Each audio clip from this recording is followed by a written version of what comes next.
welcome back to Dom's Corner, everybody. I'm your host, Dom Martino, and sitting to my left on the news is Miss Samee Ramirez. Samee, how you doing? I'm doing good. Happy to be here. Having fun so far. Right on. And we're getting off without a hitch, no lag. I'm loving it. Loving it. Love it. All right. Ianjschick is down at my bottom there. Ian, how you doing? Doing fantastic, Dom. All right. Doing fantastic. How are you doing, buddy? I'm doing really well, buddy. Appreciate you being here, and got a lot of fun stuff to talk about today. But I actually, before we get started here today, guys, please, if you haven't already, hit that like button below, subscribe to the channel, leave some feedback in this comment section, and share this with your friends. Much appreciated. And also, by the way, guys, we've been doing a lot of stuff on stereo lately, so make sure you go follow all of our accounts. Myself at Dom Martino, Samee Ramirez at Samee Ramirez, and Ianjschick at ianjschick, and go check out all the extra stuff we got going on over there.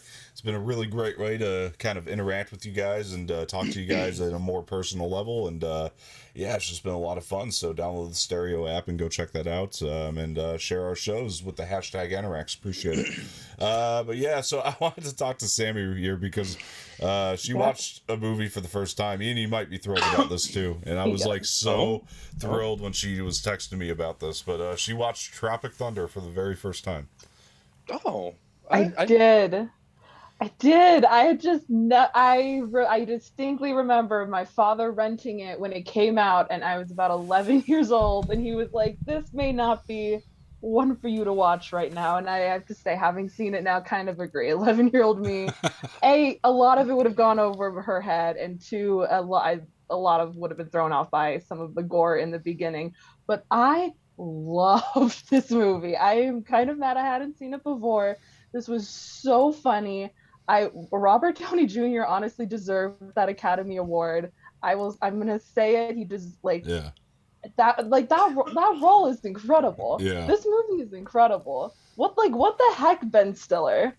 You just drop this bomb in here? Yeah, well, you were telling me earlier too over text, like, I thought it was going to get old, but it didn't get old. And it's like, that's because he never lets it get old. Like, he never shuts up. Like, him and Ben Stiller will be talking, he'll just be making noises. Yeah, you're a real motherfucker. Yeah. So I have some very funny news for you guys. Do you have a guess as to what it might be? Did you watch something? No, I've never watched something. Okay. I've never watched Tropic Thunder in my life. Really? Yeah, really. I've only seen bits and pieces. So now I get to experience this with you now. So that's awesome. That's perfect. That's wonderful. 10 out of 10 recommend. 10 out of 10. When I was a kid, like, I started to watch it, but like I had so much disinterest. Yeah. And I think it could have been like what Samee said, because I was a kid. So I mean, yeah, I mean, I envy both of you. You both get to see this movie for the first time. You know what I mean? Yeah. That's like, it's a big deal when you see this for the first time. It's just so funny. It's so wild, too, because this movie would never in a million years be made today. No. Never. No, it wouldn't happen. Especially the way it's made, never in a million years. Absolutely. I don't think we get another movie like this for maybe ever. Very long time. Yeah. I mean, for the next 100 years. But be honest, exactly. like, I think the best bit in the movie is who left the fridge open. That was incredible. Oh my god, the beginning, the whole, oh my god, I was dying. Yeah. I can't imagine what that must have been like to see it in a theater. Yeah. Oh my god. Especially if like 22-year-old me saw that in a theater. Oh my god. I love how, well, not only is McConaughey obsessed with the TiVo, but he's also got the catch. He's obsessed with the Simple Jack catchphrase. And he's like, say it with me. You make me happy. It's the best. I got the TiVo, and he just like does this dance with it and just throws it up in the air and comes in, saves the day, and just. It's so good.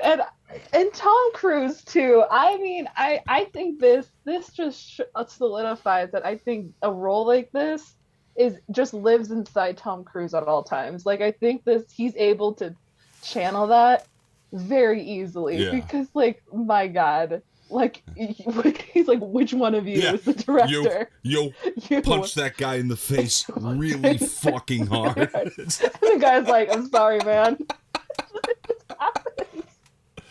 Ian, I'll tell you, so you good. gotta watch this movie as soon as possible. It's so good. I promise you, even though you just heard some of the bits, like we have not spoiled everything. Like there's still plenty in there. Oh no, I'm gonna forget all the shit you just said. Yeah. Wonderful. Yeah. Even better. I was kind of zoning out as much as I could. Good. That way it good. wouldn't be spoiled. No, dude, it's on HBO Max right now, right? That's you said you found it. Amazon Prime. Oh, it's not on Max. I will go fuck myself, I suppose.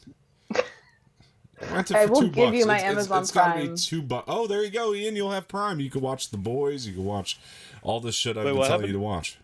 What happened? I will literally give you my password to watch Tropic Thunder. Samee, will you marry me? Absolutely.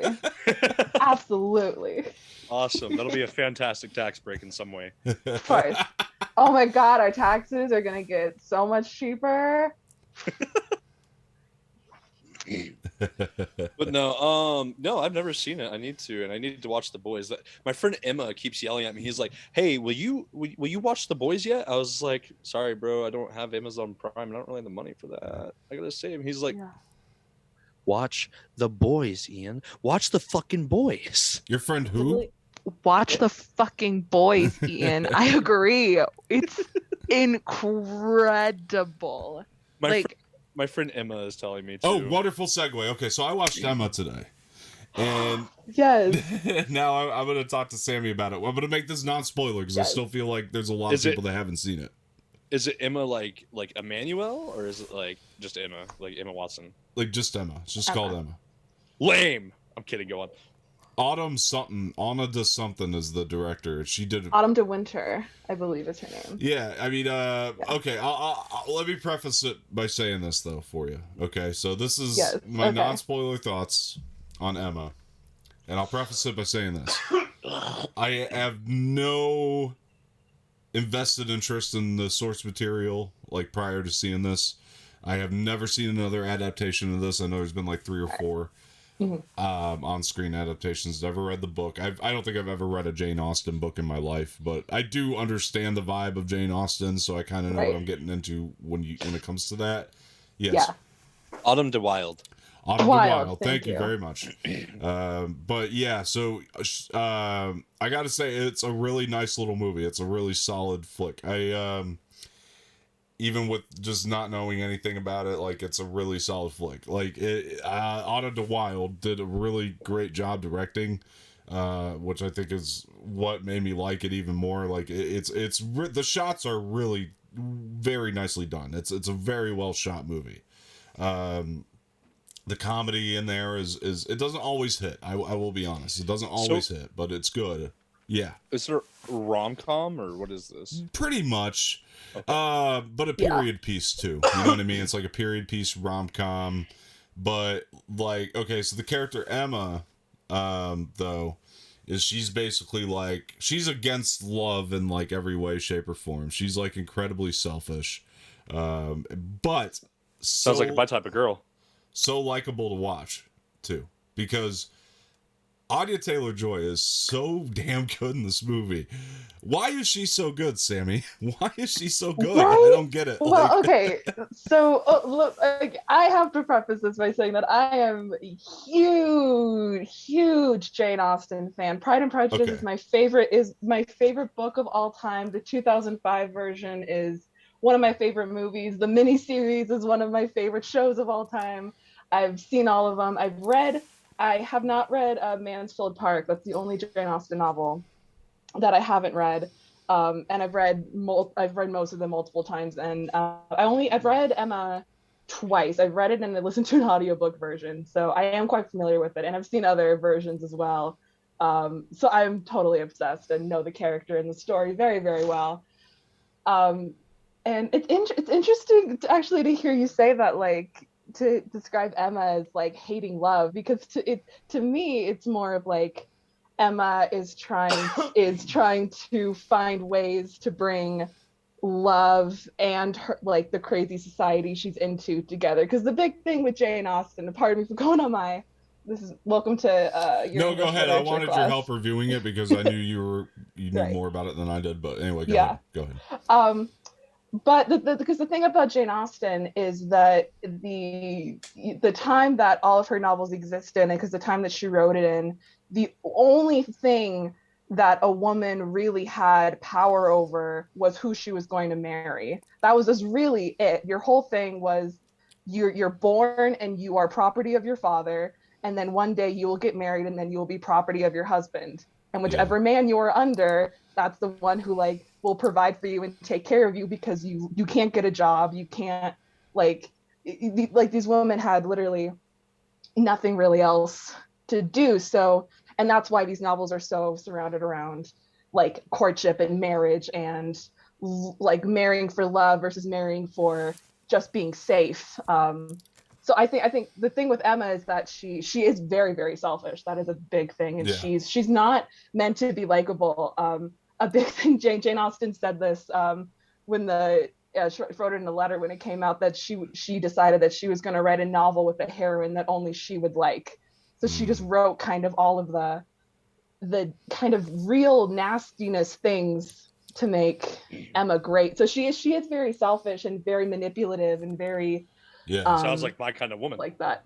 She's great. Honestly, she's great. She but is. also she I think she does care about love, and she wants she Well- doesn't want people she doesn't want people to marry just for the sake of safety. She really does want especially the people she cares about. Like that's why like the whole thing with Harriet Smith Is is she a like big storyline. Like because she believes that the love Harriet finds and wants to marry isn't good enough because Right. it's not going to provide her the safety that marrying a richer man would. And that's her whole thing. Like Right. I don't think she hates love. It's that she doesn't want Harriet to be unsafe, but still wants her to be in love, which is the whole, Well, matchmaking I was gonna part say, of it. I was gonna say, I if she hates love, or if she, I mean, like, it was hard for me to not sympathize with her because every guy in this Right. movie is a damn tool. Like, I'm just being serious. They really are. Yeah. Like every single one of them. Even the one that she's supposed to be in love with.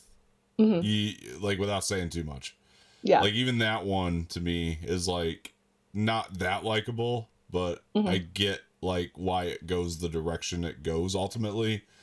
You know what I mean? So like I was just like so on that and end like it's kind of hard to explain without spoiling the story, but it's like okay, so like I promise like most people are going to hate the guys in this movie though.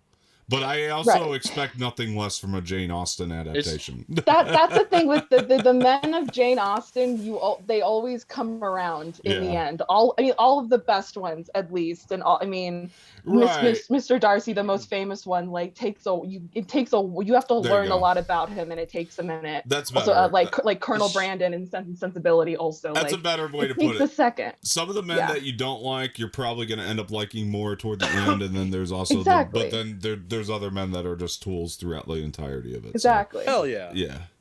Sounds like the type of dudes I like to beat the shit out of. Oh, there are so many. Definitely. Yeah. They're definitely tools, man. I'm telling you. So go ahead. So is this Emma character? Is she like? I'm not sure if you guys know this term, but is she like tsundere or some shit? Is she what? Tsundere. What's tsundere? Yeah, I don't know that term. Okay, it's a Japanese term. Essentially, it's like the character development thing. So essentially, like they start off kind of cold and like mean, and then they become kind of like nicer and friendlier, and depending on the person, more lovey-dovey towards the person, but like cold and mean at first, and then eventually. Sure, then. Sure, to a degree, yeah. Because Emma. Also, the thing with Emma is that a lot of Jane Austen's heroines are actually usually of the lower class, and their story is being able to marry into the richer class and have that high level of safety, but also being fully in love, and that's the great romance of Jane Austen is all of that. But the interesting thing about Emma is that she is of the higher class. She always has been. She's always been beautiful. She's always been smart, and she's always been rich. That's always a thing in there. And especially in the world of Jane Austen, if you are beautiful and rich and have no real cares in the world, there's and there's no TV. They exist in their own pocket of society, and that society is just everything to them. So especially for Emma, like the manipulation of all of that is so like important to her. And then a part of her journey is realizing that, like, you know what, sometimes people know what they want and I don't need to interfere, and people can be happy without me having to approve that they need to be happy. Yeah, that's a part of it. Right. I mean, the other thing I'll say about it, like, I was kind of getting into this. Like, I didn't find that all the jokes landed, but like anytime there was, and there's actually quite a handful of them. Anytime there was like a sequence of like awkwardness, that's where this movie really finds its stride in terms of its humor. Mm-hmm. Like anytime there was an awkward sequence, there's one especially, without giving it away, that involves a nosebleed, and you guys will know what I'm talking about when you see it. That's like hysterical. I died laughing. That was very funny. I did as well. That was like, at that point I was like, oh, I love this movie. I was like, this movie gets it. Yeah. I was like, this movie I just thought it understood Emma in such a deep way, and I'm like, yeah, that nosebleed scene really solidified that for me. Yeah, it was great. I mean, but yeah, I mean, it's like, even if the movie's not working, we follow Anya Taylor-Joy's Emma throughout it. So like, even if it's like not working or not firing on all cylinders, like she is. So it's like, it's worth watching for that. And like, I had a really great time following her and her performance as Emma. There's just something about Anya that you can't take your eyes off her, and I think it's just it's more than beauty. She's just very polarizing at the same time, and it's just there's something about the charisma that she is able to give on screen that just really works for the film. Again, it's beautifully shot. Another thing I would say about it it's not necessarily that it has great direction. Again, the shots are very beautiful. It's well shot, but like at the same time, I didn't necessarily find anything overly unique about it either. But I think that's okay, because again, it's like a Jane Austen adaptation, so it kind of fits as such. Like it's just definitely playing around in that world, and like it just does that very well, and it kind of illustrates a very Jane Austen style world very well, and I think that's all it was trying to achieve, maybe.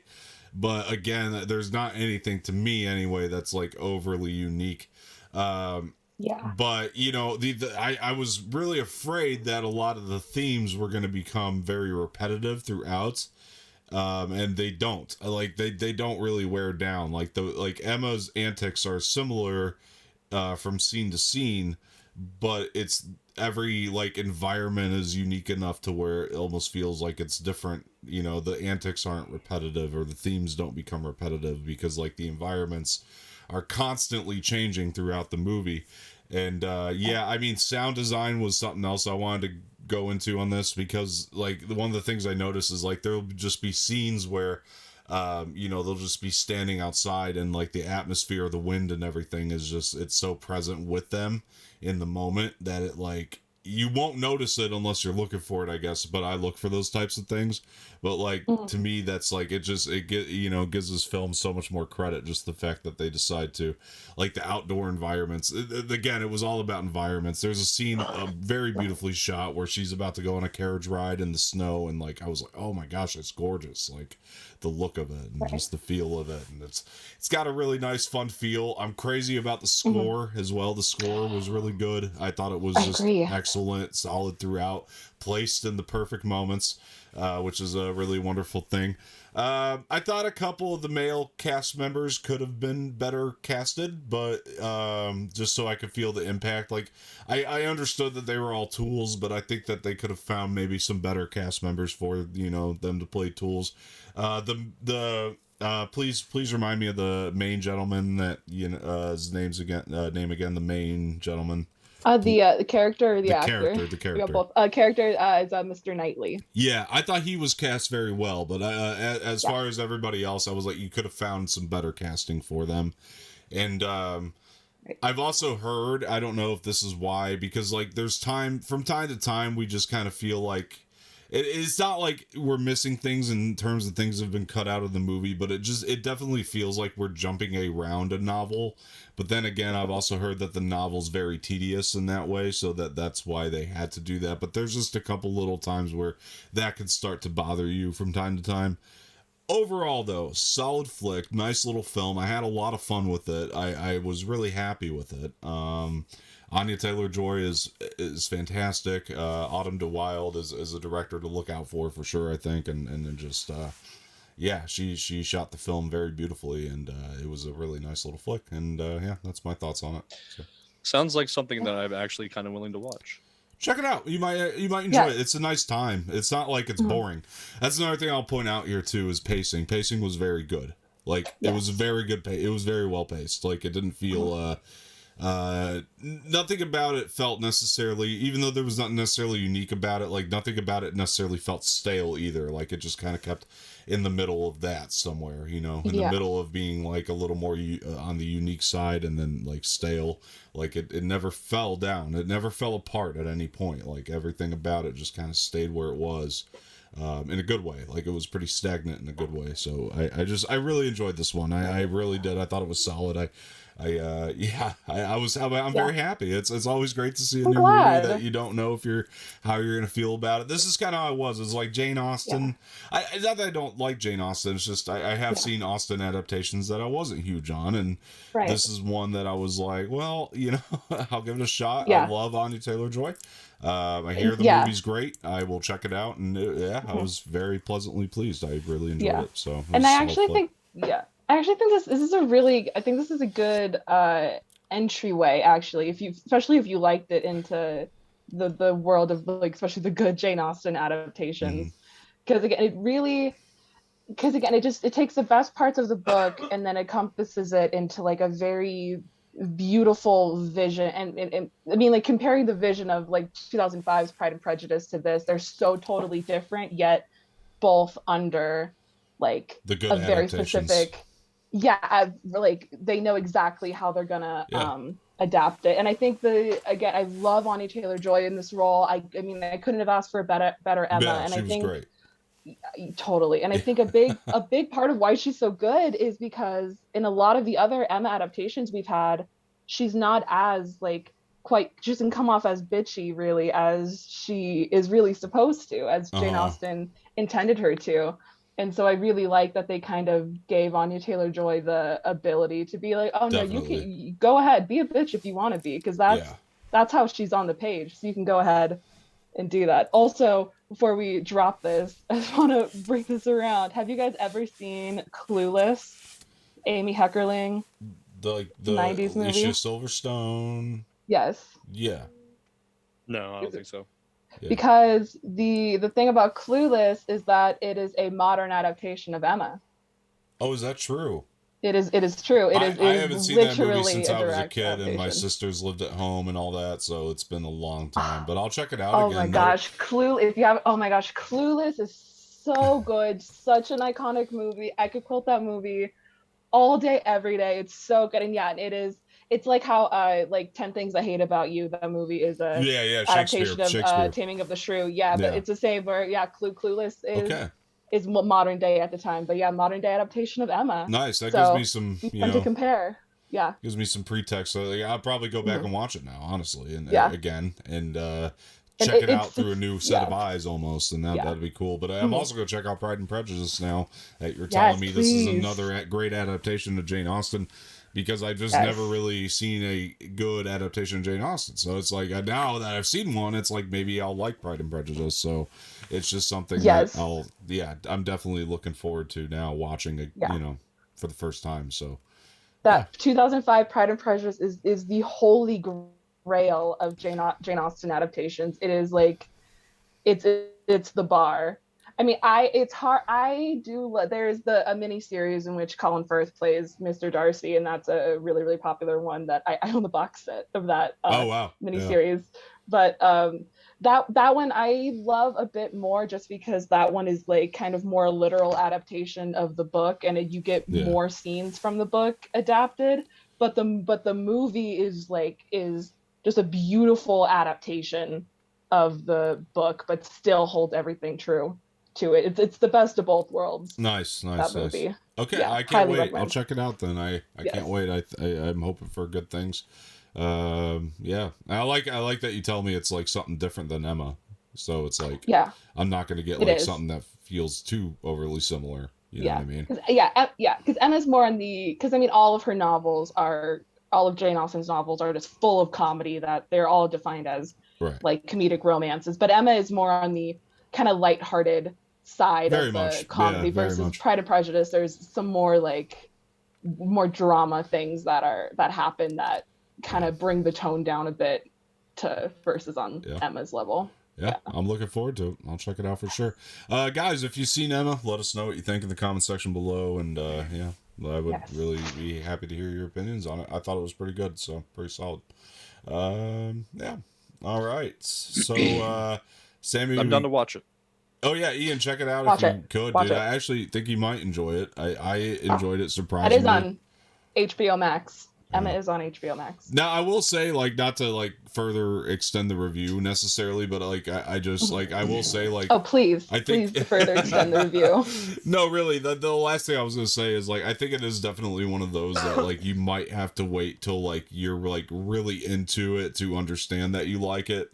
Like you won't be bored with it, but like to like really understand how you're feeling about it, you might have to get like really deep into it first, and then like I think once you feel out the vibe of it, you're gonna be like, oh, this is actually a really solid flick. I'd probably watch this again. You know what I mean? So I don't know. That was my interpretation of it, but I'm also not like a massive Jane Austen, fan, so I'm not like, Right.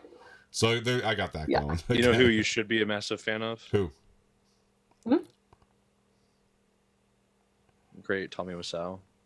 You have a framed picture? Oh, of hi, him? Mark.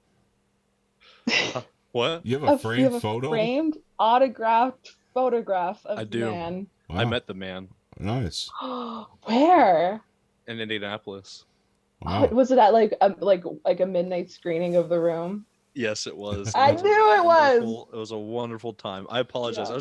I've been looking at this forever. Every time we do this podcast, I'm just like, I want to be like you.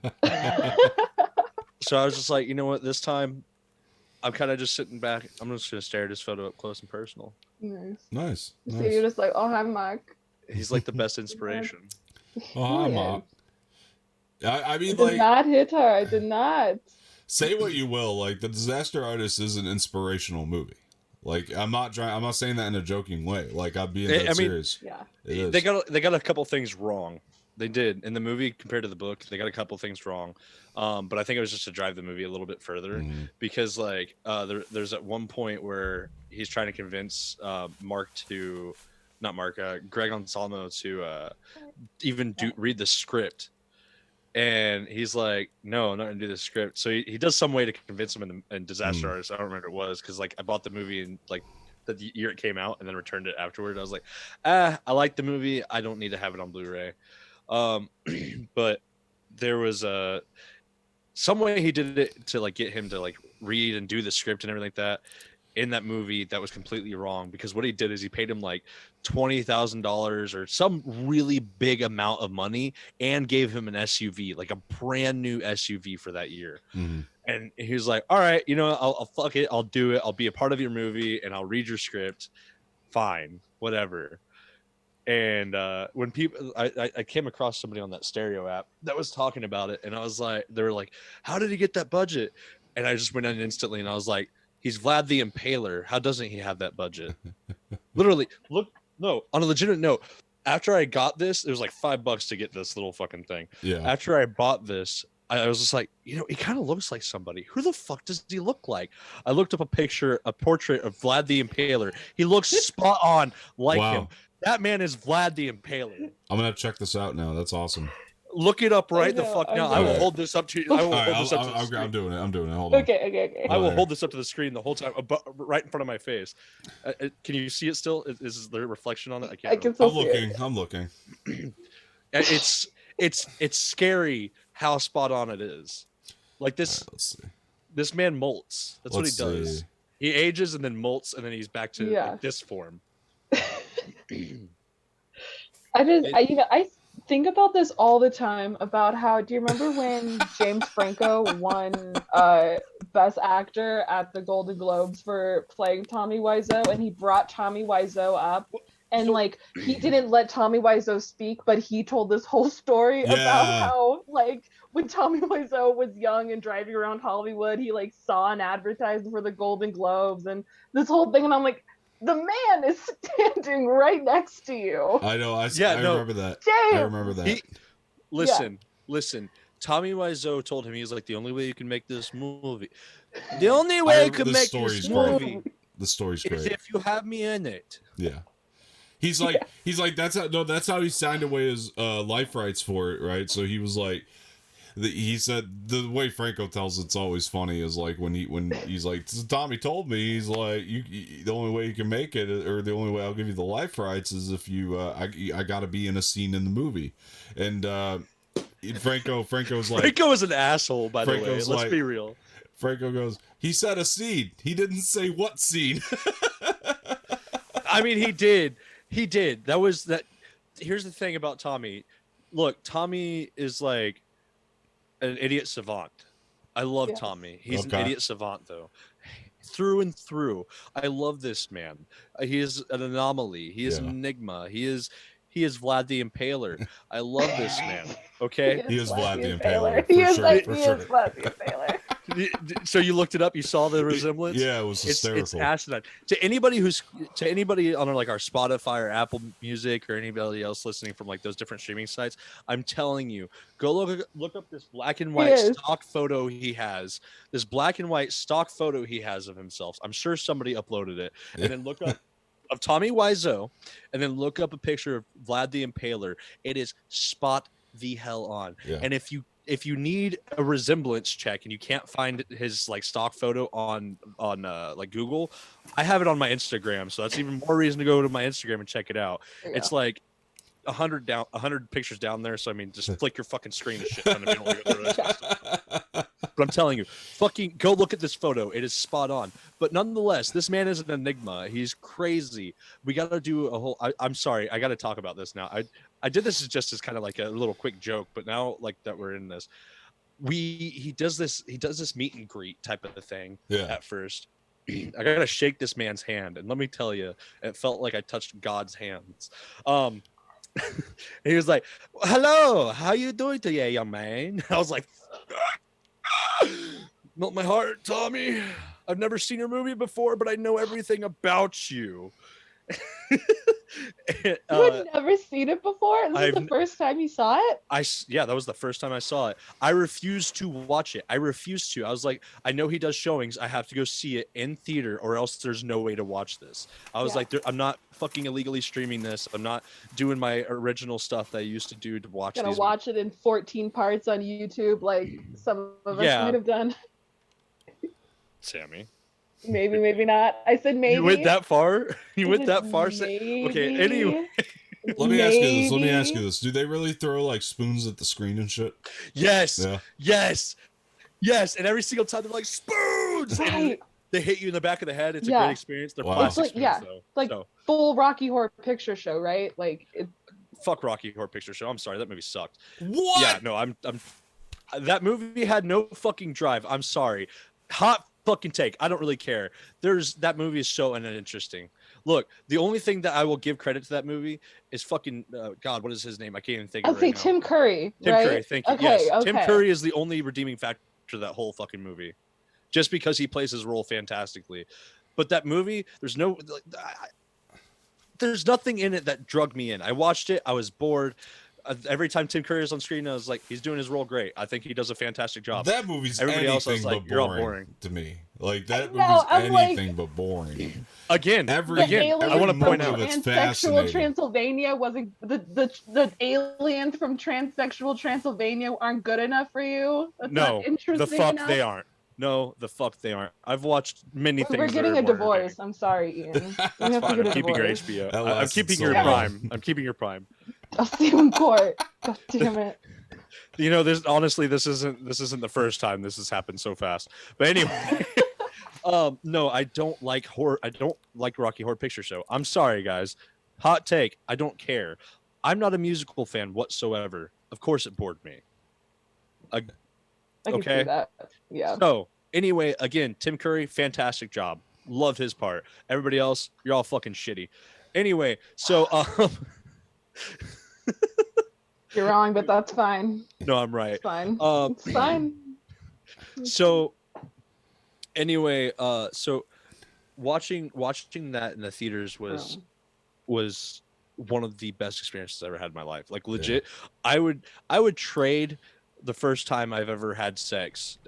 Actually, you know what? I shouldn't say that. The second time I ever had sex. The first time was awful. The second time I ever had sex, to go and watch that movie again. Yeah. Damn. Yeah. Absolutely. In theaters, I would do it so many. Like honestly, if he came through Texas right now, I don't care if I was -50 under. I would pay that extra 20 to go a -100 under. That movie in theaters was the best experience. People are throwing spoons. They like different areas have their own little rituals for these movies. Like one of them I never heard of before. Like I've heard about a few of the rituals. My friend Matty was who explained a lot of the rituals to me, but because he was the one who took me. Mm-hmm. But so they had this one ritual where every time the mother does like this little kiss thing to her forehead, they're like, here's a little Satan, here's a little Satan, a little bit more Satan for your transformation, shit like that. And at the end they're like, Satan has finally come from your soul. I'm just like, oh my god, what is the whole crowd? Everybody in unison was screaming this. I'm just like, what the fuck is happening? That must have been Go ahead. No, go ahead. Finish what you were saying. Okay, that must have been an Indiana thing. Okay, like for them to be like, Satan's in your soul. And I'm just like, so probably. Was yours a side note to what was going on? Because I have one more thing to talk about with this show. Well, it was it had more to do with the Rocky picture thing, but anyway, okay, go ahead. Go. I'll finish my thing. Okay, well, no, because I was going to tell you, my friend Josh, you've met Josh Ian. He's been on this channel a couple times, so yeah. But he's we have a mutual friend named Trevor, and I was talking to Josh one day about how much I loved Rocky Horror Picture Show, and he looks at me and he nods his head, and he's like, I was like, you don't like Rocky Horror Picture Show? He's like, never seen Rocky Horror Picture Show, and I was like, I love that movie. You got to see it, and he's just nodding his head. And I'm like, what the hell? And he's like, I refuse to watch it. And I'm like, why do you refuse to watch it? It's like universally beloved almost. And he's like, Trevor came back with glitter all over him from one of those things. You know, honestly, I don't blame him at that point. It made me laugh so hard though. Be like, I can't.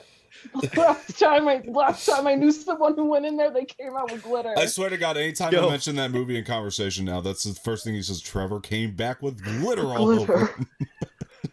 So, sorry, real quick sidebar. You know Andy, Dom. Andy worked for this vape shop for a bit, and he's known this dude that has worked there for ages. Like this is essentially his uncle, right? Like adopted uncle. He was like, you know, I got to prank this man somehow. He's like, I can't send him dicks because then he's just going to get super offended because he's that type of individual. He's like, you know what? I'm going to send him a glitter bomb. This man opened this fucking package in his truck with no AC or anything like that. So, like, it blew up, got inside of his vents. He can't get it out of his vents. And every now and then it flies at him. Got it all over his truck. Like, it's so much better that he opened it up in his truck and not in the store because of that. But anyway, every now and then he just has glitter all over his face. You go to this vape store and you see him in there, like, hey man, what's going on? He's just like, what's up? And you're like, you got a little sparkly on your face there. Exactly. Just a little. It's a little there too. You know, it's kind of all over you, but it's kind of a little here. Kind of little all in this region. All of this area. But anyway, back to the room. So he does a questionnaire in the beginning of it before they started up, and my God, that was crazy. You can I will actually send you guys links for the one that I was at. So it was fun. It was fun. But I will send. Yeah, it was so crazy. Anyway, It was one of the best experiences. I will send you links to this interview, but he was Oh my god! It's just like every time somebody asks a personal question, he's like, "No, no, enough about me, enough about me. More about you." Stuff like that. She's like, "You don't need to know that. That's personal." They're like, so how did you fund the movie? Like, can you give us an answer? He's like, it's too much about me. No. What He'll about tell you? He'll tell you. He'll be like, "Imported leather jackets from Europe." It's a new answer every time, isn't it? Anytime somebody asks him. No. That was something that's straight been. answer. Yeah, Is that's that true. true? That's his straight answer. That's his straight answer every time is imported leather jackets from Europe. Damn. Well, at least he's, Oh, wow. you know. Never heard that before. He was talking about his life story a little bit, like talking about his grandmother and his mother and all this shit. Oh my god, Tommy, look, man, if you watch this, I want to make sure that you understand that I'm not making fun of you. I love you. You're my idol. I love you. You're my idol. You're the only reason I would ever want to become an actor. But anyway, so I'm not sure if you guys have heard of his next upcoming movie, but we got to see the trailer for that first peek in Indianapolis. That was fun. It's Best Friends. Big Shark. Best Friends was his buddy. The Best Friends was Greg's movie, I think. Never mind. I'm sorry. It was him and Greg. Yeah. Most likely him and Greg. I haven't watched that one. I need to. Tommy, I'm sorry, I haven't watched that yet. I'm a sinner. Big Shark, though. Big Shark. That still doesn't come out. This movie, it was supposed to come out this year, but I think it's going to get pushed back because COVID. I gotcha. But also it's Tommy. So all I got to say is Big Shark. If he released it at $100 a ticket, I'd go watch it for $100 a ticket. Damn. Tommy, you are my god. I love you, Tommy. I hope it's just him on screen the entire time, just parodying Baby Shark, but it's Big Shark and Big Shark. No. He's like, He's like, I am Big Shark, Baby Shark. No, it's so. I'll be real with you. It's he put a lot of budget into CGI. Oh no! Wow. A lot of budget. Oh no! And it's like the world all of a sudden gets consumed by water. From what I could tell in the trailer, it was like a 30-second trailer. You couldn't tell what the fuck was going on because Tommy, love you, Tommy. But the shark. Oh my god! It's such a beautifully done CGI shark. Oh wow! I imagine Go watch the trailer after this. Okay, I will. But I imagine the trailer was playing and Tommy's just talking on the microphone the whole time. Now look at this pot. Oh, this is water. They're all under the water. Oh man! I can see that, Tommy. Thank you. Yeah. But no, anytime like an animal was on screen, which I think it was like just 2 times. I don't remember anymore. They're like, "Hi, kitty." Oh wow. Or "Oh, hi, doggy." Oh, hi, doggy. Man. Yeah. Oh boy. No, dude. The rituals make it. Look, I feel like I overdressed like crazy because it was my friend Maddie, our friend Jin, and our friend fucking Courtney, and those two dressed up in red dresses. You know, red dress for the movie, and we dressed up in tux. Yes, Lisa. Yeah, we dressed up in tuxes, and he was like, "You guys look so splendid." Oh wow. And he was doing a walk around. He's high-fiving everybody. As soon as he walked up to them, he was like, "Oh, hello, beautiful woman. You look lovely." God, I love that man so much. Oh my gosh. Wow. A legend. Anyway, I apologize that took so much of this time. No problem. I haven't talked about that with any of you. No, and I feel like this was the time to. Yeah. Good on you. Hey, Sammy, what do we got for the news? All right. So for our first story, we have unrevealed Star Wars game from Zygna aiming to launch by the end of 2021. I just met my pants.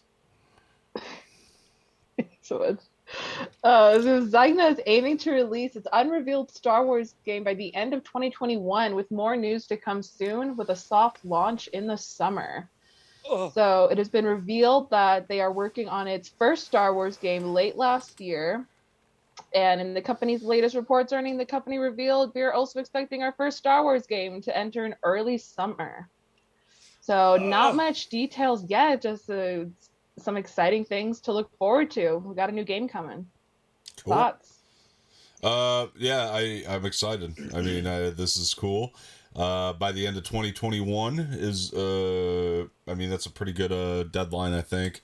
I mean, I always take everybody way back to like when LucasArts was, coming out with games all the time, and then like you get to now, it's like EA's had the property for how long, and we've had through 4 games, and it's like this is very sad. I don't expect every single one to be a masterpiece, but the fact that there's only been 4 is pretty sad. So like the fact and only that 1 has been good. I've liked 3 of them for the most part. The only one I liked was Fallen Order. I didn't like any of the other shit. Fallen Order was phenomenal. Squadrons was fun. Battlefront 2 became a great game. You're talking about whenever they introduced the story, right? So Battlefront 2, when they had the campaign, no, the campaign was there from the beginning. Was it? But yeah, no. So the campaign was always good. It was always my favorite aspect of that game from the beginning. But the online was limited, and then they just kept adding updates and updates and updates. They finally got it to a place to where it's actually a great game now. Okay. I really like Battlefront 2 now. It's just once they finally got it to where it needed to be, which it took time. Otherwise, it was like no different than the first Battlefront, other than they added Rey, Darth Maul, and Kylo Ren. You know what I mean? When they first launched. But anyway, my point is we just had a very limited run of games. I don't dislike online based Star Wars games necessarily when it comes to like the how they want to go, but like a Battlefront per se, especially if it's got a good campaign. I definitely don't dislike that. It's just I'm definitely I prefer things that are more free roam, like a Fallen Order or things like that for sure, where and where you get a campaign that's longer. But then my only stipulation to that is like, especially like with Fallen Order 2 coming up at some point, is like, because the thing about Fallen Order is there wasn't much replay value to it once you were done. It was just like you were done, and there wasn't enough planets or worlds to explore. So something like this to me sounds like I'm hoping they're aiming for something that's very expansive and immersive, and just something that's a lot more a lot longer, hopefully, or at least has more replay value once you finish the story out. And I think that could be cool to be something that they're going to add to canon. I'm so excited that LucasArts got the rights back to this, to their games, and are going to start licensing it out to better devs, to start working on them. So that's how I feel. Ian? I mean, I'm really excited that EA is no longer going to be like the big powerhouse behind Star Wars games. Personally, that's just me. I mean, I feel like personally, I thought everything was shit other than Fallen Order. Now, that's granted, I haven't played the campaign for Battlefront 2, but after playing Battlefront 1, I was like, I don't really want to put money into this. Now that I have it for free because PlayStation Plus, like, I'm probably going to take time to play through the campaign myself. But yeah, I don't know. Squadrons just seems like I can do without it myself. Yeah. Not to shit on the idea. It's just like I played something similar to Squadrons back on the Nintendo 64 ages ago, and I feel like for a nostalgia factor, that's going to be like where it's always going to be at for me.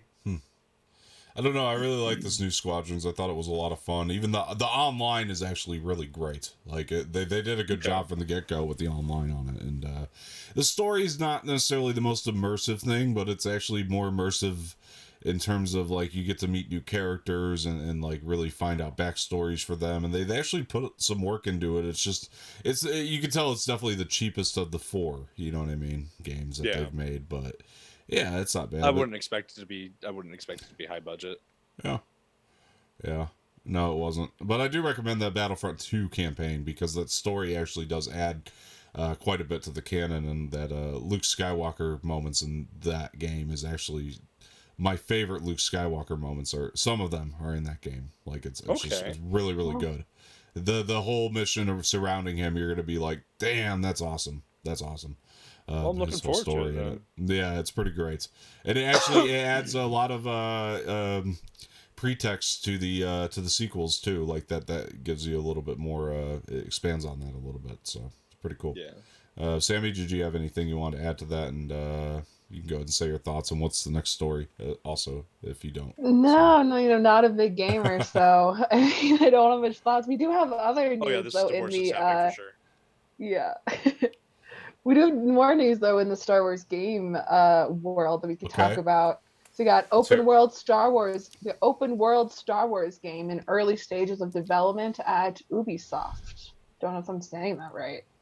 But Ubisoft's new untitled open world Star Wars game is still in the early stages of development and is apparently attracting a lot of talent. Last month, they revealed a new open world Star Wars game is in development, and it's the makers of The Division, who are also currently working on a new Avatar game. And there's no real details at the moment about what it entails, except that they have said that they are going to deliver a groundbreaking Star Wars adventure in their collaboration with Lucasfilm on this. And it looks like they want creative, talented people to come on board for this. Nice. I'm hopeful because I didn't care for either Division game, to be real with you. And Ubisoft, you were saying the name incorrectly, but honestly, Ubisoft can suck it. So who cares? Ubisoft. There you go. Thank you. Ubisoft. But yeah, Ubisoft can release some good games. It's just usually like whenever they release I'm hopeful that they don't make it online, because like when it becomes online, that's when you have issues with Ubisoft, in my opinion. So I'm hopeful because I like the first couple of things that they released for Assassin's Creed because they weren't online and they did a fantastic job with them. But once they started making them online, it's when the game's quality just dropped. And it's like, I love Rainbow Six Siege as well. Rainbow Six Siege is one of my favorite games. Its online is trash. Absolutely garbage. Unless you're on computer, probably. I don't know. I don't play on computer. I play on PlayStation. Sorry, pleb. I mean, the last Ubisoft game, or Assassin's Creed game I played was a Black Flag. Well, no, that's not true. I played a couple after that. Black Flag was actually decent within. Black Flag was amazing. That game blew me away. And then I think the one after that was like Syndicate or something like that, which I played and I really enjoyed. Actually, I really like Syndicate. I didn't care for it. So I haven't played. My point is I haven't played anything since then, which was a long time ago, and I probably should because I really like those games, and in my opinion, they've been consistently pretty good. What's the newest one? Valhalla, yeah, I heard that one's fantastic. Looks great. I would love to check it out. I mean, it looks a little bit more similar to what you were doing in Black Flag with the, obviously a new era and everything. Vikings now instead of pirates, but either way, it looks really fun. And Ubisoft just, I mean, if you give me like a Black Flag style Star Wars game, I mean, I'm in. I mean, I think that is just exactly what I want. I think that Ubisoft it's going to be better than EA. I mean, you say what you will about it, it's going to be better than EA. I agree with that. I agree with that 1,000%. It's a step in the right direction, I think, and I think that they're the type of company that's going to make things more similar to the Star Wars games that I loved back in the day. I agree. So I used to say when we first heard the rumors about Ubisoft maybe doing one, I was saying that I bet you it's Old Republic. I actually think who was the other company that we were just talking about is going to do Old Republic now. Right. I thought it was Ubisoft. Not the one we were talking about. We were talking about a different one. Zygna. I think that they're going to be doing the Old Republic game. That's my opinion. What has Zygna worked on? Is that the Division team? No. That was Thank God. That was Ubisoft, right? Ubisoft look this up, Sammy. Fact check us here. But Please do. But Zygna's still the one Ubisoft I think that's makes sense. Yeah, no, Zygna's the one I think that's going to do the Old Republic now that we've heard that they're going to be doing one. What all have they released? I need to figure this out real fast because when it comes to Ubisoft, open world wise, I'm kind of unhopeful. Yeah. I'm going to be hopeful just because I trust them to do way better than EA. Sorry, EA, you can suck it. You're just one big cash cow to me. That's all you are. Well, when they said when they said that there was going to be an Old Republic game being made, when we were reading those rumors out like a few weeks back or whatever on the show, what they had said was that it was going to be a company that wasn't all that well known. But so that's why I'm thinking it's going to be that. What company was it again? Zygna. How do you spell that? Zygnea, I think. Zygna? Yeah, Zynga. NGA, okay, I'm sorry. But that's, when the rumors were swirling about the Old Republic game, that's what, I mean, I want them to rework an Old Republic into their new canon. I think that would really be a lot of fun. That's kind of what I want out of either of these companies. Whoever wants to tackle it can. So I'm gonna be real with you. I'm kind of scared for it. Why? Because they're the ones that released like Farmville and shit. Oh, really? Yes.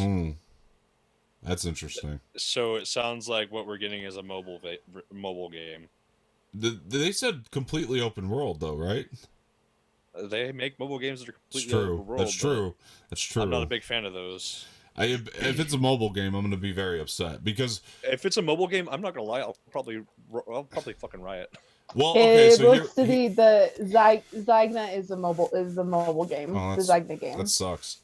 I hope they actually try to develop a console game because when they were I don't trust them to develop a console game. I'm sorry. See, the rumors that were swirling around, and this actually adds up a lot. The rumors that were swirling around about this new Old Republic project is that it was going to be a company that's not exactly very well known. Like, you won't recognize the name right off the bat, but it was also going to be a company that was very unexpected, but that they were going to try to tackle something that was a lot more ambitious than what they typically do. So that's what I'm thinking they might do. I swear to fucking God, if they make it a mobile game, I will be furious. Yeah. The only time I'm ever accepting of like a big game becoming a mobile game has been like Kingdom Hearts or any of the Final Fantasy shit, because it's just like they make so much, it's so expansive. If I really want to know about it, I'll just YouTube it. Right. I will say though, the original Knights of the Old Republic is available on mobile right now, and it's actually not bad. The original one, but I want to see a revamped version of the Old Republic that's kind of reworked into this new canon. That's actually like 100% of everything that they could do with it. You know what I mean? Or with the technology that we have. I think that we also can get Knights of the Old Republic on Steam, but I'm unsure about that, so don't quote me. I don't have. It's on Steam. Gaming computer. Okay. It's on Steam. Honestly, I'd rather just play it on that. To be real with you, if it becomes a mobile game, I'm gonna be very fucking mad. Yeah. No, you could get the original on Steam right now. It's on all consoles. It's on Steam. It's on mobile. You could get it anywhere really. Cool. But either way, cool. Yeah, either way, I still think that even when I go back and play that original game, it's a lot of fun. Still holds up in that way. Like, the mechanics of it are great, but I still think that, we need an updated kind of version of it to where it's like it's a reworked story into the new canon to where it makes more sense with the new canon and with keeping some of the classic characters and some of the classic themes from it, obviously. But just a reworked version with all this technology we have now would be incredible. And I think that it's one of these games that's just incredibly fitting if you go back and play that original, because there's so many moments that remind you of the things that like Favreau and Filoni are doing with the Mandalorian and things. You could really see where some of the inspiration came from, with the you could tell they were players of the Knights of the Old Republic, because it's so evident when you're watching Mandalorian. Like, there is actually like I don't know that was necessarily a crate dragon per se, but there is actually a mission in Knights of the Old Republic where you go and help sand people fight off a big creature. Like, it's so on the nose, but it's so great too. So that's honestly awesome. Yeah. So I mean, it's wonderful, wonderful, wonderful game. Yeah. Anyway, Samee, what's next? All right. Unless you have input. Yeah, unless you have input, obviously. Yeah, I got nothing. I figured. Yeah, I've been spoiled for the big spoiler on Knights of the Old Republic, and I enjoyed it. So I won't give it away. I won't give it away. Well, they should make a new twist for it then. You know what I mean? Something that's just as mind blowing for the end of it. Right. But anyway, yeah. Go ahead. Yeah. Well, we have some fun things to talk about here. The Mandalorian star Gina Carano fired amid social media controversy. So Gina Carano, this is a statement from Lucasfilm. They say Gina Carano is not currently Stop for a employed second. by Lucasfilm. All right, Sorry? stop for a second. Stop for 1 Oh, second. yes. I want to make sure, I want to preface this before we get into this. This is going to be a tough one to talk about. Please, everybody, let's be incredibly respectful. I want to be able to talk about this maturely. It's going to be tough to talk about. I understand, but we need to be able to talk about this maturely and just be able to give our opinions out without being overly controversial here. Because it's just. I might sit this one out because I feel like my opinions are very controversial, and it's just because of my own background. If you think that you can't talk about this without being like too ridiculous, not in a bad way, but you know what I mean. Ridiculous. But like, I'll be serious, but having a Jewish background, it's kind of probably gonna. Oh yeah, I'm sorry. That I mean, like, for without this being like not ridiculous, like overwhelming for you, like that's what I meant to say. Not too ridiculous, but this, like, if you don't think you could talk about this one without it being overwhelming for you, like, I understand. But I guess I will come back around to you when we get to the portion of what do you think they will do next, in terms of their next steps. So I could come back around to you on that. I'll see what my input is. I know there's been a couple posts on Facebook that have kind of struck me. And also, before we talk about it, I have a couple more things I want to say, because I want to make sure that we have all the facts straight before we get into it, because I want to make sure I lay all that out for everybody, because I went in deep on this today because I was very nervous about talking about it. So I wanted to make sure that I had a plan of all the facts laid out for me. So I want to go over that too before we get into it. But anyway, Samee, I'm sorry to interrupt you. Please continue the article. Oh, no worries. Yeah. All right, so the official statement from Lucasfilm is that Gina Carano is not currently employed by Lucasfilm, and there are no plans for her to be in the future. Nevertheless, her social media posts denegregating people based on their cultural and religious identities are abhorrent and unacceptable. This, of course, referring to her social media posts, implying that being Republican today is the same as being Jewish during the Holocaust. So shortly after those postings happened, the hashtag #FireGinaCarano started trending on Instagram, which then followed the announcement from Lucasfilm themselves. And since we haven't heard much from Gina, this article is telling me that her rep could not be reached for a comment. So there hasn't been much from her, but yeah, that's basically the news there. So, want to get into more? Yeah. So before we say anything, hold on, please. Before we say anything, I want to make sure that all the facts are laid out. Okay, and then, like, once all the facts are laid out, we can all form opinions from there, because this article's not bad. It's a nicely written article, but it really does not give out all the facts. I found out so much more about this today when I went in and researched this deeply, and I could tell you what is actual fact about this and what is actual fiction, and then we could form opinions from there. Ian, I understand you have a close relationship with the topic, so once we had the facts out, if you don't feel comfortable talking about it, I mean, that's understandable. I will be as educated as possible about it, or as a I do want to point out to viewers, because I mean, any of the actual, like, practicing Jewish viewers, I'm not a practicing Jewish individual. I only have Jewish blood, but I mean, by Hitler's standards, that wasn't something that he would discriminate against. They were also attacked. So I was gonna lay that information out there for anybody viewing. Appreciate that. Okay, guys, so let's really start to break this down. And my analysis of this might seem somewhat similar to what you've seen a couple of other YouTubers doing, but that's just because I really had to go to some other ones for guidance on this, because I wanted to make sure that at least YouTubers I respected, because I wanted to make sure that they, we got to be responsible here. And the other thing I want to mention too, before I throw this out there, this goes to show you guys, like, no matter how big or how small, the person is, one tweet, one false comment one bad comment, it could ruin everything. So, you know, if I'm ever texting you guys, for example, Sammy and Ian, you know, saying like, I think you might have went too far on this joke that you made on the show today or something like that. It's not to be a dick. It's just because we have a responsibility. You know what I mean? You know, if I texted Ian like, hey, maybe not make too many dick jokes. I mean, we can never have no dick jokes. You know, we got to have some dick jokes. I was about to say. Yeah. I was about to say. But you know what I mean. It's just like I feel like that dick joke don't take my dick away from me. Deterred from your point a little bit there. But anyway, sorry. No, but seriously, we always have a responsibility to the people that are coming into the stream and making sure that they feel comfortable and welcome here.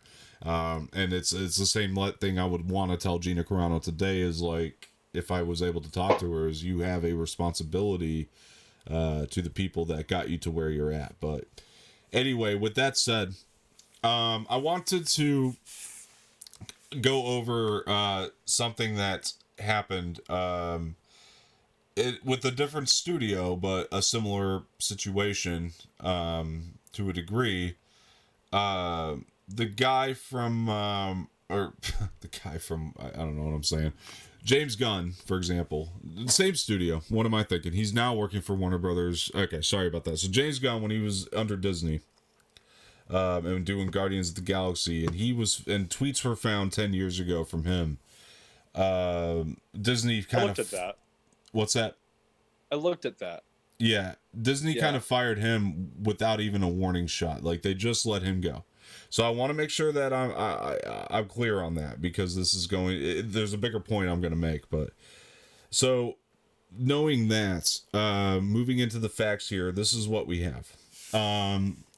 Gina Carano tweeted out, this is a long time ago, about when she was working on Mandalorian still, about, you know, coronavirus being a conspiracy theory, you know, masks are, you know, this whole thing's being made up by the Democratic Party, not to make this a political conversation and things like that, you know, and I don't agree with that.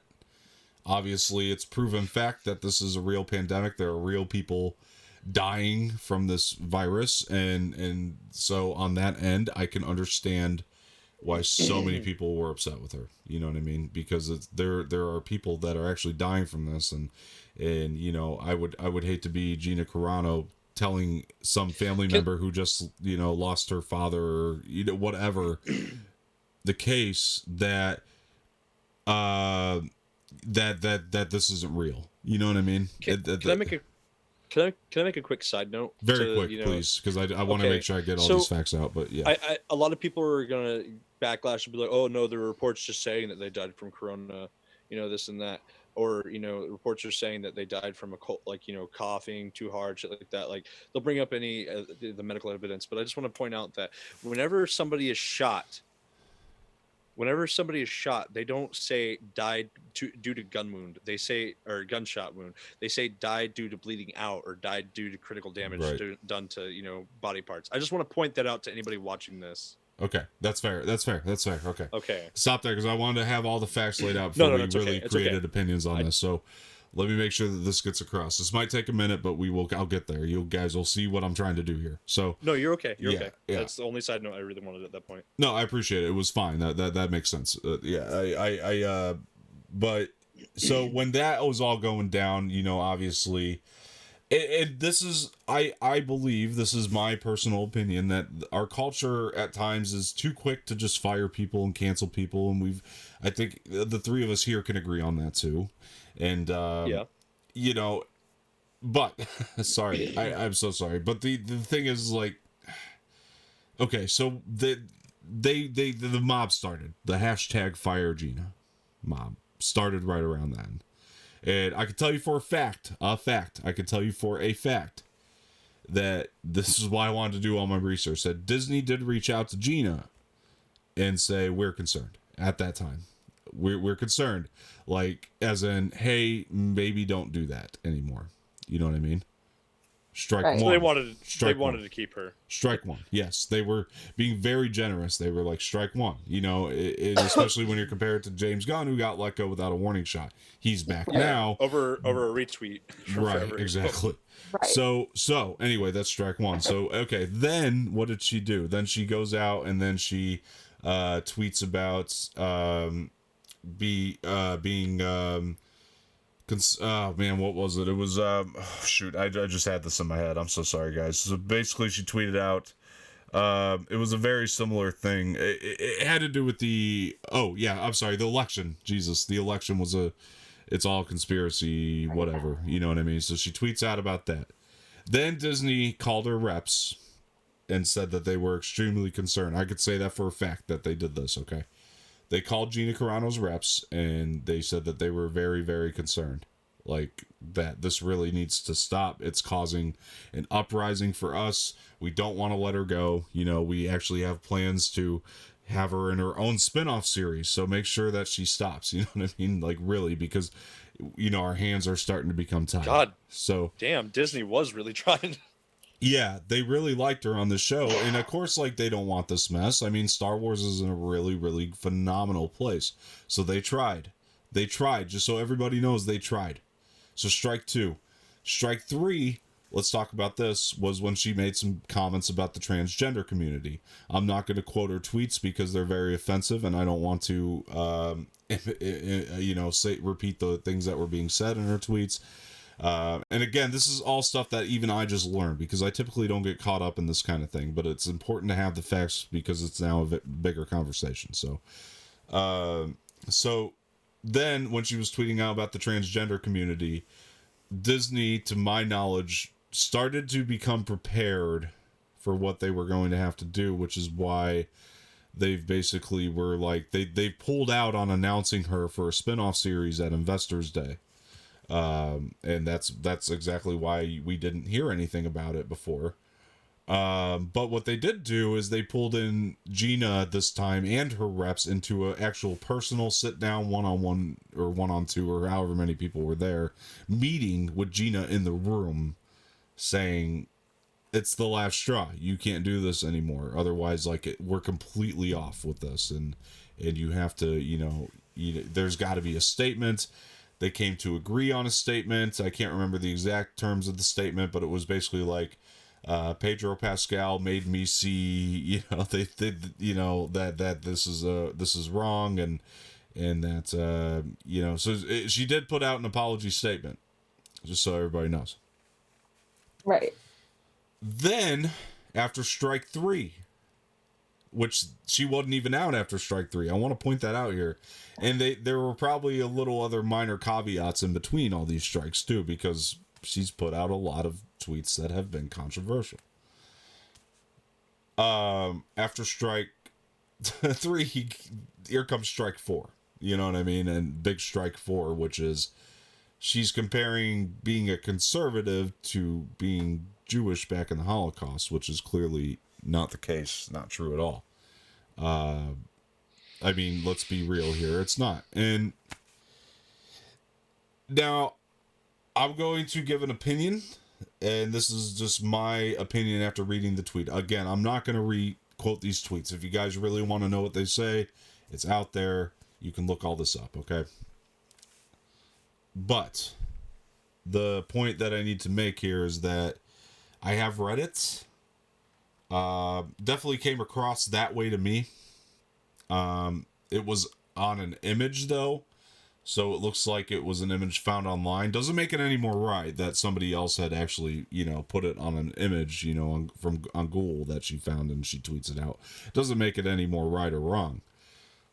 My point is I don't know Gina Carano personally. I really don't. I imagine that a lot of people don't want to know her personally because they're very upset with a lot of what's been going on. I don't know her. Everything I've known of her in terms of, in person, in interviews, and as a performer on The Mandalorian, I haven't necessarily liked her performing before The Mandalorian. I don't think she's ever been that talented of an actress as she has been on The Mandalorian. I'll say this. I have an attachment to the character. I really like the character. I really like Gina in it. Were they right? I agree with that statement. Were they right to fire her? Absolutely. Because they gave her way too many strikes. So I'm on both ends of this argument that's about to probably go down amongst fans, inevitably. And I want to tell everybody, I want to make sure that, we're being responsible here and telling everybody that there are two sides to every story. And we need to have all the facts straight before we go out there. Hashtag cancel Disney Plus. Hashtag cancel people who are canceling Disney Plus, trying to cancel Disney Plus, and just like stop it and hold your fire and stand down and understand what's going on here.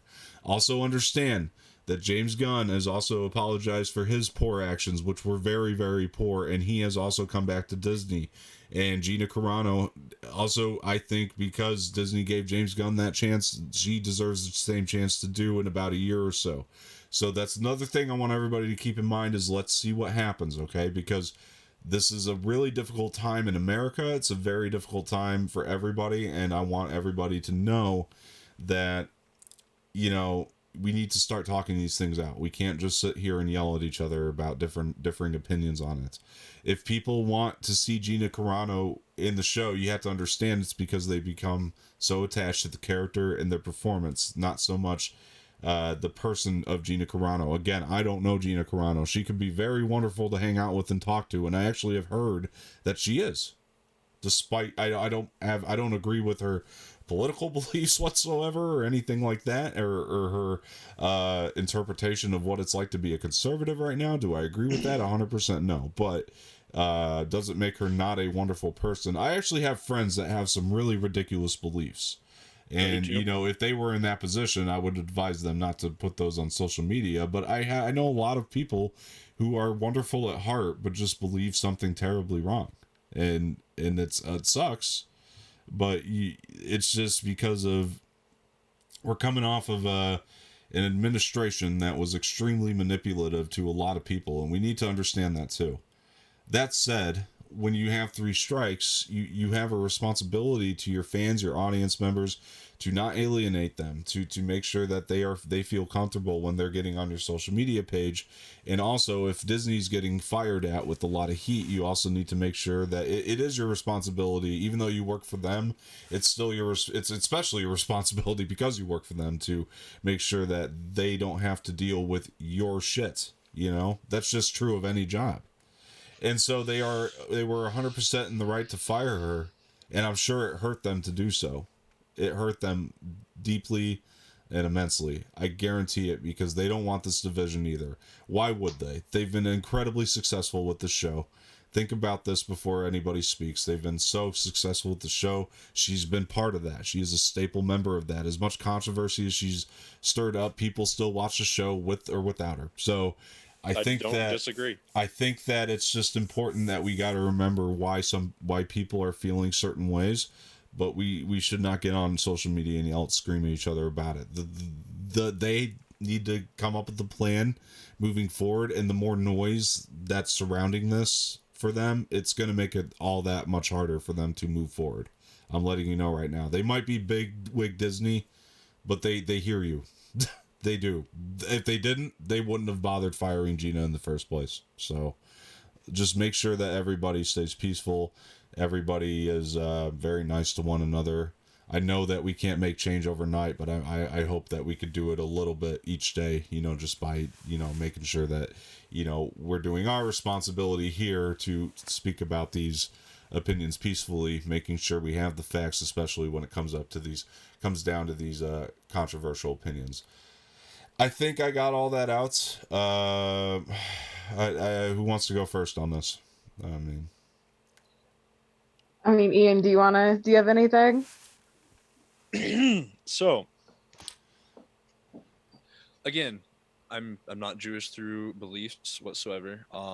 I've studied a little bit of what the religion has to do with. I've studied a little bit of every religion, to be real with you, because I like to be knowledgeable on every end of the spectrum that I can be.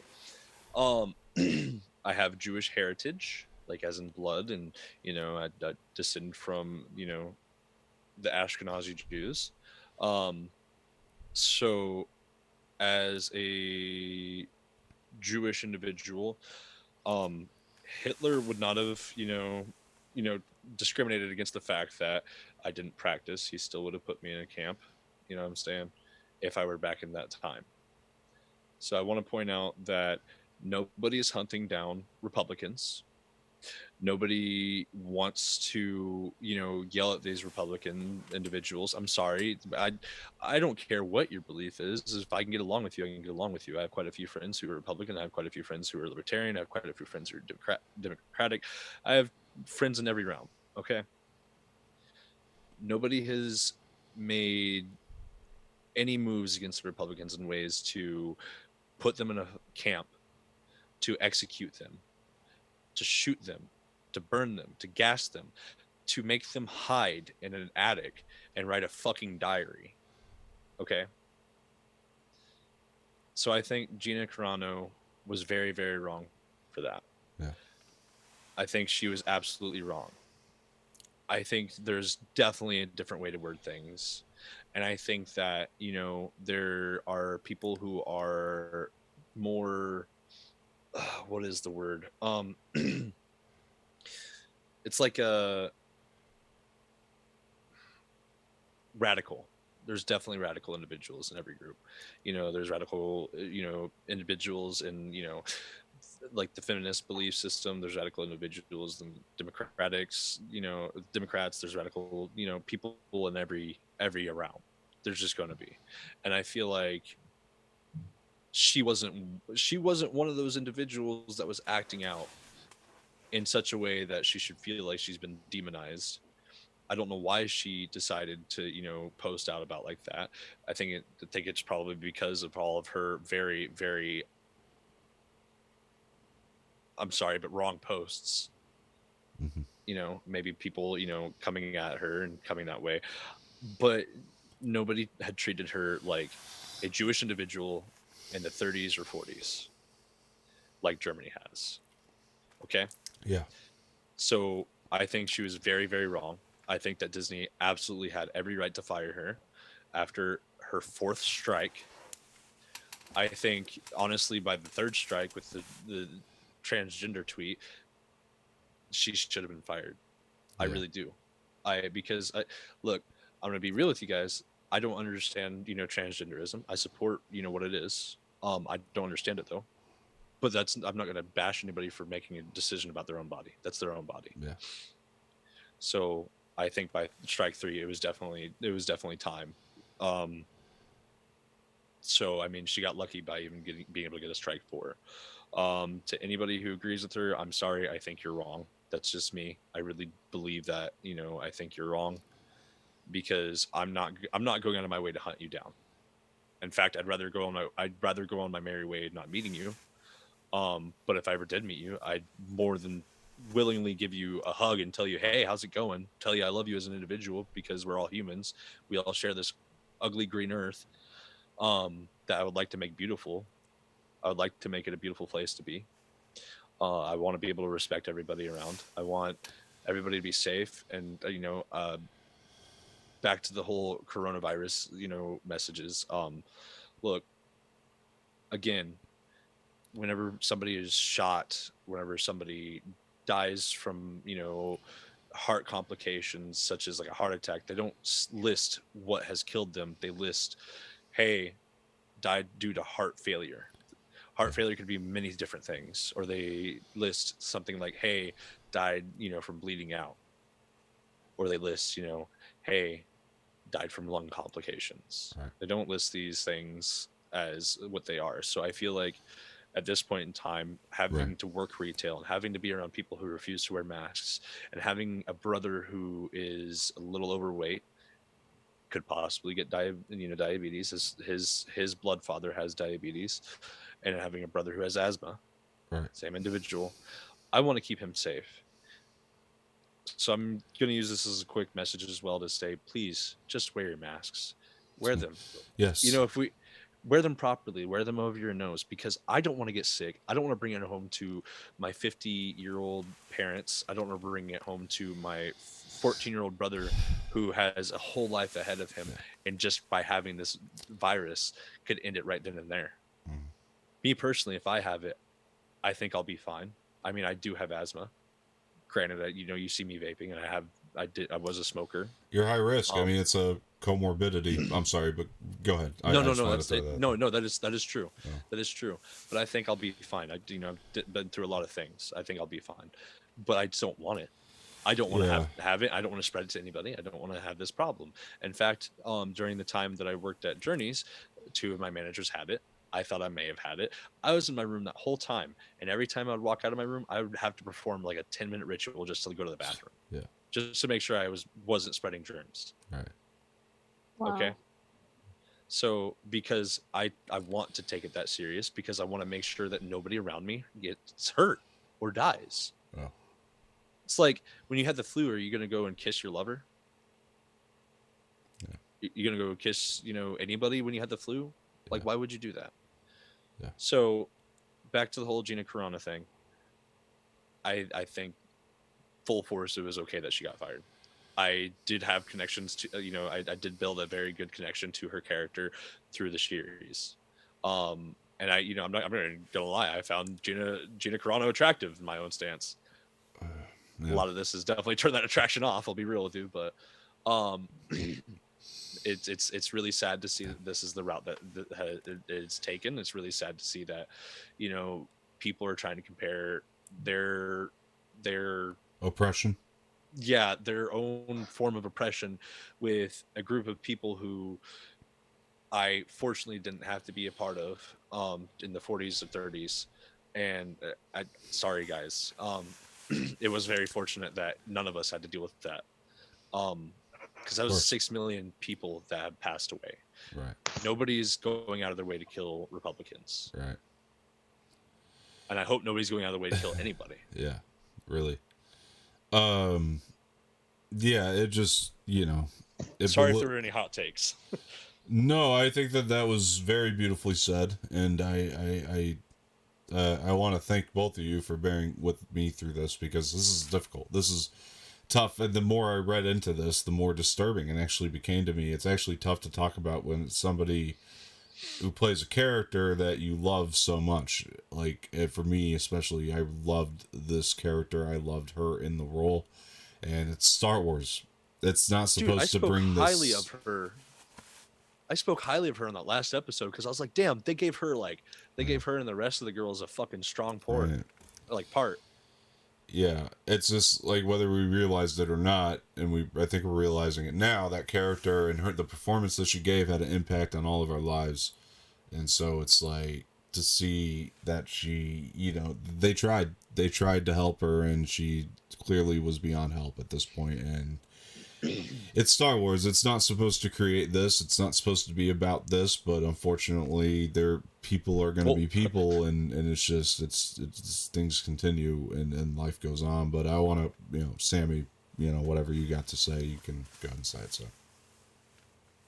I mean, again, this is hard, because again, I totally think that for 3 chances is enough. 4 is ridiculous. 4 is special treatment at that point. Probably ridiculous. With caveats in between that again, because there are multiple tweets and just anyway. Right. Sorry, go ahead. But exactly, no, exactly, and I definitely, this is a definite exercise in, we have freedom of speech, but we don't have freedom of consequences. You can say whatever you'd like, you can feel and say however you choose to be, but the consequences of that are still going to matter. You can't, I mean, this might be too political, but you can't compare your feelings of oppression. Why do you feel the need to compare your oppression to the oppression of someone else?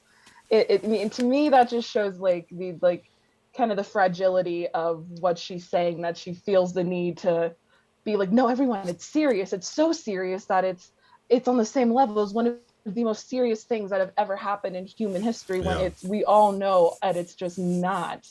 And it's just, again, a part of the delusional thinking that has come out of the previous administration that is so ingrained in so many people's minds, that things like this, to her, I'm sure it felt like validating herself. I feel validated in feeling the way that I feel because she makes that connection like that, which again, the consequences are always going to come no matter what happens. You can't avoid it.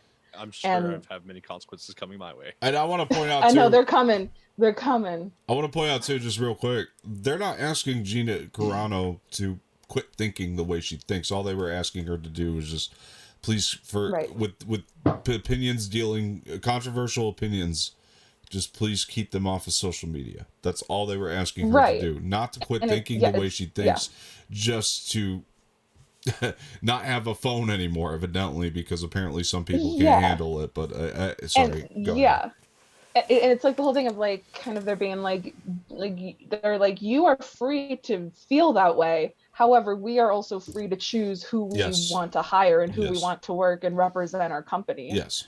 And you know, and if those, again, if you know, especially being one of the leads on one of the most profitable and biggest shows and franchises of the time, that she is representing the Disney brand and the Lucasfilm brand. And if they feel like she is not in line with what they value, then again, it's totally in their right and rightfully to fire her and take action where necessary. So yeah, the big thing is, I just think this is a big lesson in, yes, you can say whatever you want, but other people can react in however they want as well. Yeah. And you need to understand that before you say things. Yes, thank you. And the last thing I'll add about that is, again, I want to make sure I make this clear. I don't know Gina Carano. She might be struggling with mental health issues that none of us are aware of, and that might lead her to things that we don't know. She's Hollywood, so yeah. Right. It's just, it's very likely at this point that she is, and, you know, I don't know. I'm not accusing her of suffering from mental health issues. I'm just saying that's a possibility. We don't know her life. We don't know the surroundings and what led her to put out the tweets. But what we do know is that nobody was asking her to quit believing the way she was believing. She was just asked to quit typing everything on social media, and she was given a lot of chances to stop doing so. And again, I do hope that she learns a lesson here. I really do. And I hope, I genuinely wish her a wonderful career moving forward. Like, I'm not wishing bad upon her because, again, I don't know her. She's never done anything to piss me personally off, you know? But, like, she has put out tweets that have beliefs that I strongly disagree with. Was I on the fire Gina Carano train? No, but, you know, if I was Disney, I would be, because they have just asked her to stop, and she didn't. So it's just, you know, to me, it's, you know, it's a whole mess and hard to talk about. And thank you guys for bearing with us through this, but hopefully we put it into some good perspective for everybody. And the next thing I'm going to ask, though, is just to ask you guys, what do you think they're going to do? You think they're going to recast or actually, you know, just kill her off or something? I mean, that would, you know, maybe not be the right move, but maybe it is to you. But anyway, Samee, what do you think? I am on the Lana Parrilla train. I think Lana Parrilla of ABC's Once Upon a Time fame, who looks honestly exactly like Gina Carano, I think. Maybe even a little prettier, in my opinion. Okay. If that's superficial to say. But an incredible actress, too. I mean, say what you will about the show Once Upon a Time in its entirety, but Lana Parrilla is such an incredible actress and gives 100% to her role. And she's already in the Disney family. She looks the part. I think she can do it. I think you go that route, because I think if you just kill her off, then that, I mean, I think that's just going to make people more angry, that they're going to, you know, blame Gina Carano even more. They're going to be like, she single-handedly destroyed this character, when I don't think that's necessary. I think you can recast for sure. Yeah. I'm gonna make my only comment here after her comment. Looking at Lana Parrilla, I agree. 100,000%. Yeah, I mean, there's already been rumors swirling around that it might be. I mean, there's been whispers of it, and it's possible. I've never actually seen a performance of Lana Parrilla's. I mean, I'll take your word for it, but just me personally, never seeing a performance of hers, I don't know how I feel about that, just because I haven't seen it. So, real quick, I want to point out that you didn't like pretty much anything Gina Carano has done except for this, right? And it's a good point. Yeah, she could come in and So baffle me, right? all she has to do know. is give the same amount of energy that Gina True. Carano did, and then she's golden. Yeah, no, I mean she was okay in Deadpool. She could do That's it. the only other Gina Carano movie or performance that I've enjoyed is Deadpool. But it was fine for the time she had. But anyway, my point is yeah, I don't know anything about her, Lana Parrilla, so I mean, I would, except for that she's in Once Upon a Time, so I don't know. It's possible. I mean, she could come in and blow me away, so I don't know. I don't have, like, I guess my point was I don't have a perfect person in mind yet, for it, so. I do now. I would have to start really thinking of all the options, but it's possible. Yeah. Anyway, I guess, for me, it's like, I think that they'll recast. That's kind of the direction I want them to go in. It's not a typical direction I would beg for, but because this is such a staple part of the story, I feel like Cara Dune's story is such a staple part. I don't want them to go the writer off route, because of I still want to see the story and the legacy progress. It will be tough for me. I'm not going to lie. It will be a tough adjustment for me. Even if they get somebody who looks a lot like her, like Alana Parrilla, it's still going to be a very hard adjustment for me. And, but I'd rather just see the story play out with their original vision.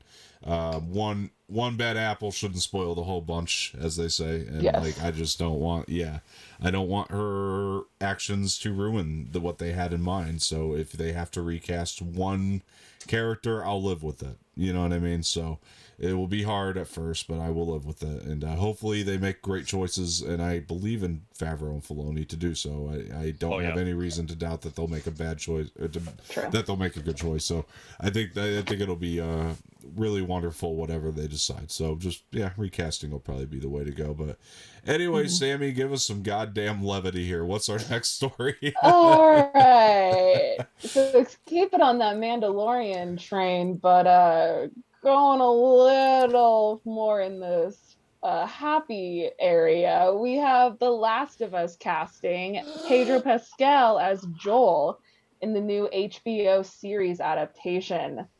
So that's pretty much the big news there. We also have, though, Bella Ramsey of Game of Thrones, who was also casted to play Ellie. So we got our two leads for The Last of Us mini-series. I'm not sure if it's a limited series or not, but yeah, what do you think? We got our Joel and Ellie. Ian, I'm going to let you go first. Yes!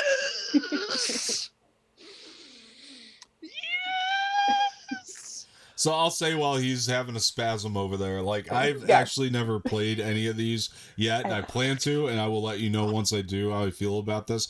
However, go Pedro Pascal, go Bella Ramsey, right? Go Bella Ramsey. Yes. I like both of these actors. Both are Game of Thrones alum, I want to point out, which is really cool. Both did incredible things in Game of Thrones, and Pedro Pascal is just like on fire right now. And I know that everybody was very picky about who they would cast for these roles, and it seems that for the most part, people have been very thrilled with it. So, for myself, anyway, Ian, I'll take it to you. What do you think? I'm crying.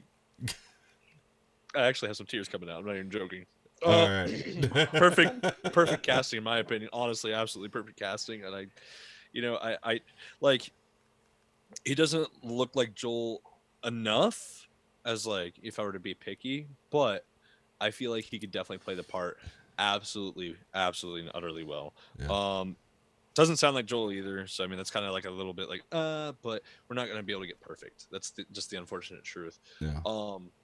And I mean, like, let's be real. Honestly, let's be real. Like, even though Ramsey is probably going to be the perfect boss ass bitch to play Ellie, like, she's not going to be able to do what Ashley did for Ellie's voice. Mm-hmm. And I'm telling you right now, like, I watched Critical Role. They do stuff with her every now and then. I can't think of her last name at the moment. Is it Eckstein? Eckstein.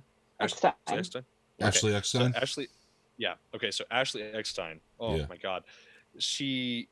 My friend Chris, our friend Chris, he's been on the show. Why am I acting like he hasn't been? I apologize. Chris, right after we were done with our first show with him, he had forced me to watch something. And I was like, man, I don't really feel like watching Critical Role. He's like, no, just watch this scene. Just watch it. You need to. He's like, you'll appreciate what this scene has to do with. So I'm watching it, and it's just her. It's just her. Be like, okay, can I say my shit yet? He's like, yeah. And she does this scream, and it gave me absolute and utter chills because it literally just sounded like pissed off Ellie, and I was like, yes, oh my loins. Even though I don't view Ellie in that way. It was just, oh my god, dude. Right. It's unfortunate that we're not. That's upside down. It's unfortunate that we're not going to be able to get that type of, Ellie, but at the same time, I'm looking forward to it, and I'm absolutely looking forward to see what Pedro Pascal can do with Joel. I'm really stoked for it for you guys because you're getting more than what I was getting through playing the games. The games were phenomenal. I don't care what anybody says. I said this on stereo last night. I don't care what anybody says. Part 2 of Last of Us was phenomenal. I feel like we got more of what we wanted, in my opinion. Obviously, everybody else did not get what they wanted. But the critics loved it. The fans did not for some reason.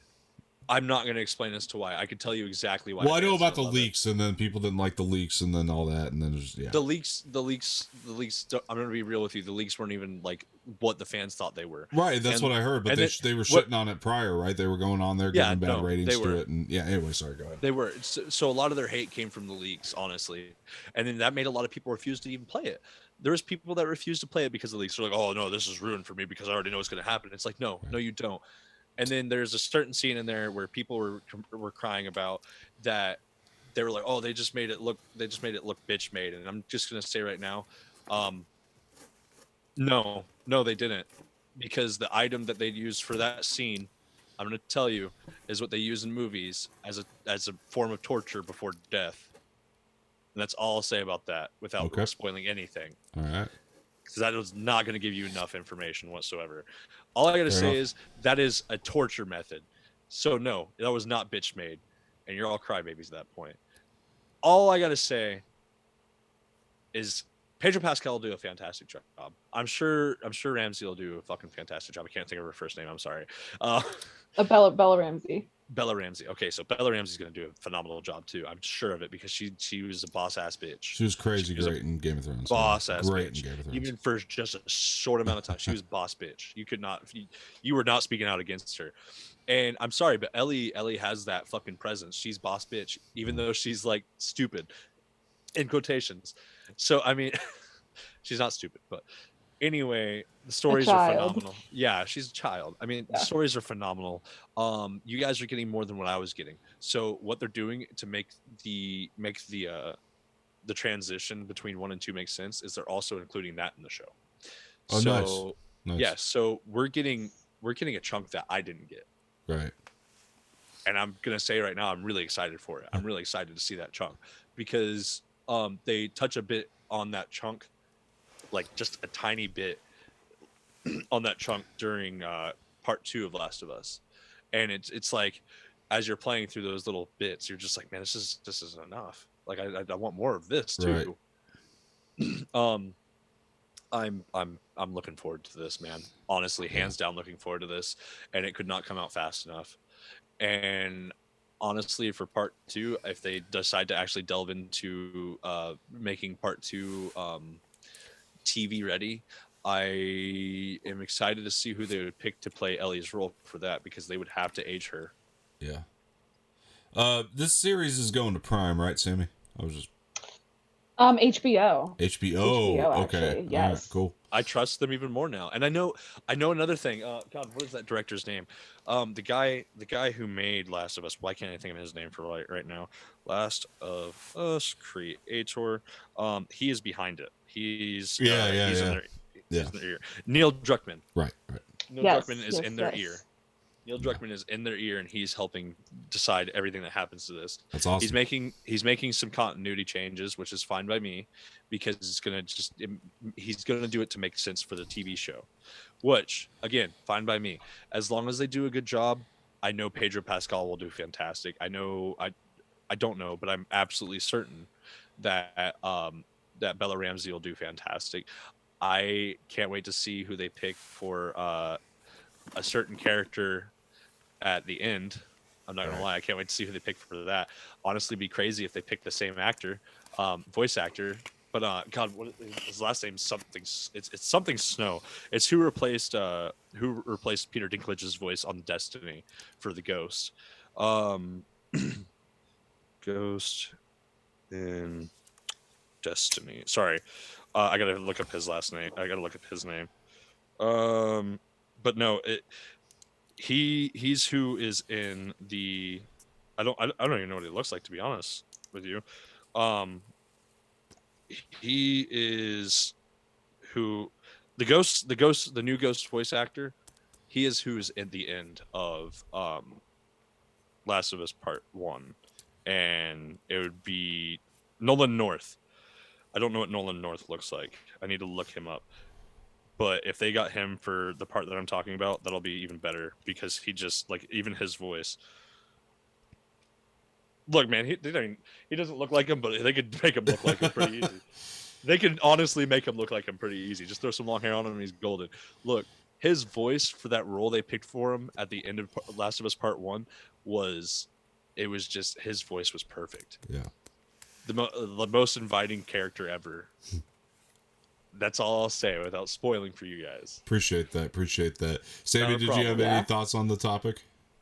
Not much. I've never played the video game, so I don't know much. I know kind of the premise because it was so popular when it came out that like I kind of couldn't avoid it. It was everywhere. Right. But I'm really looking forward to the show because I get the game recommended to me all the time because I always say that like I'm like I love good stories. It doesn't matter how it's told to me. I just want all of the good stories to be told to me. However they need to be told to me, and so people are always like, oh well, The Last of Us, the story is so incredible, like you'd probably love it, but never got around to it. But this show sounds like it's going to be perfect for me then, that I'm going to get to absorb the story with two seemingly great actors without actually having to put in the hours. For sure. I'm not gonna lie to you, I'm kind of upset. After seeing what Troy Baker looks like, I'm a little upset. Well, is Troy Baker the one who did him? If Troy Baker's, I don't know who did the voice for Joel. Isn't Troy Baker the character from Goonies in the Letterman's jacket that douchebag boyfriend that Andy had in the Goonies? Isn't that Troy Baker? Isn't that his name? I don't remember. I don't remember. It sounds right. It's Troy something for sure. It's Troy something for sure. Yeah, I think it's Troy Baker in that movie. It is Troy Baker. Okay. I'm not gonna lie. I'm a little upset they didn't pick Troy Baker because Troy Baker even looks like Joel. Yeah. They didn't even really model him after him either. But God, he looks. It would have been fitting. Yeah. I don't think they modeled him after him. I know they didn't model Ellie after Ashley. Yeah. God, that would have been even more fitting. I'm a little upset, but I'll accept Pedro Pascal just because I love Pedro Pascal. Right. He's going to do a fantastic job nonetheless. Right. I always forget that's Ashley Eckstein in there, by the way. So shout out. I know. She's just, there's so many great voice actors that like you kind of forget about, but you like remember, and then they pop up here and there, and you're like, oh yeah, yeah. I love you. Yeah. I'm not gonna lie to you. If I could marry Ashley Eckstein, I would throw it all away. She's a very pretty girl. That's for sure. Oh my God. She's very pretty. I just want all of the clothes, her clothing line, her universe. I own multiple pieces, but like I want all of them. Like just send me all of them. Do you own the Tano sweater by chance? Because that thing is dope. Oh, I don't. That's dope. I don't. That's one of the best things she put out for sure. Yeah. That one she wears all the time. It's pretty awesome. That one sweater. You know what I'm talking about, I'm sure. But yeah. Anyway, so what's next? All right. Let me see. All right, so we have greenlit some Universal adaptations that are coming in the works.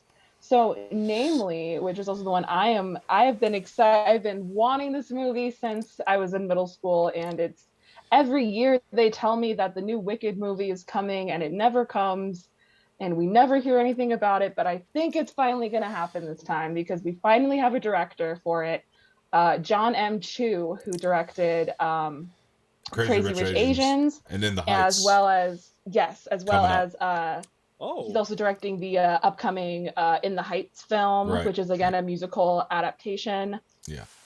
So yeah, that's the big one that yeah, I mean, I can talk about. I've been obsessed with Wicked ever since I first heard the soundtrack when I was like in 7th grade. Never stopped loving it. That was one of the musicals that like made me truly fall in love with musical theater. Mm-hmm. I know every word. I want the movie to be like the, you know, like the Sound of Music or West Side Story of our generation, just like this epic piece of because that's what and I've seen the show live on live as well, and like it's such a wonderful piece of theater that if you do it smart and right, I think the movie can be just as incredible.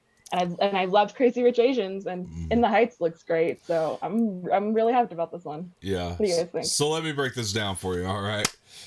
So first of all, John M. Chu. You got John M. Chu, who directed Crazy Rich Asians, which that movie is phenomenal. There's a wedding scene in there that actually brought tears to my eyes, and it was so beautifully done, and that movie is so wonderfully directed.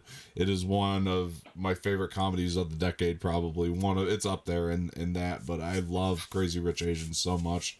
And then we got In the Heights, which I'm so looking forward to. I've been looking forward to a Lin-Manuel Miranda created musical that I've never been able to see live, obviously. So because I'm not rich, and so yeah, and they'll see live, but the soundtrack is hot for In the Heights, so I cannot wait to see it.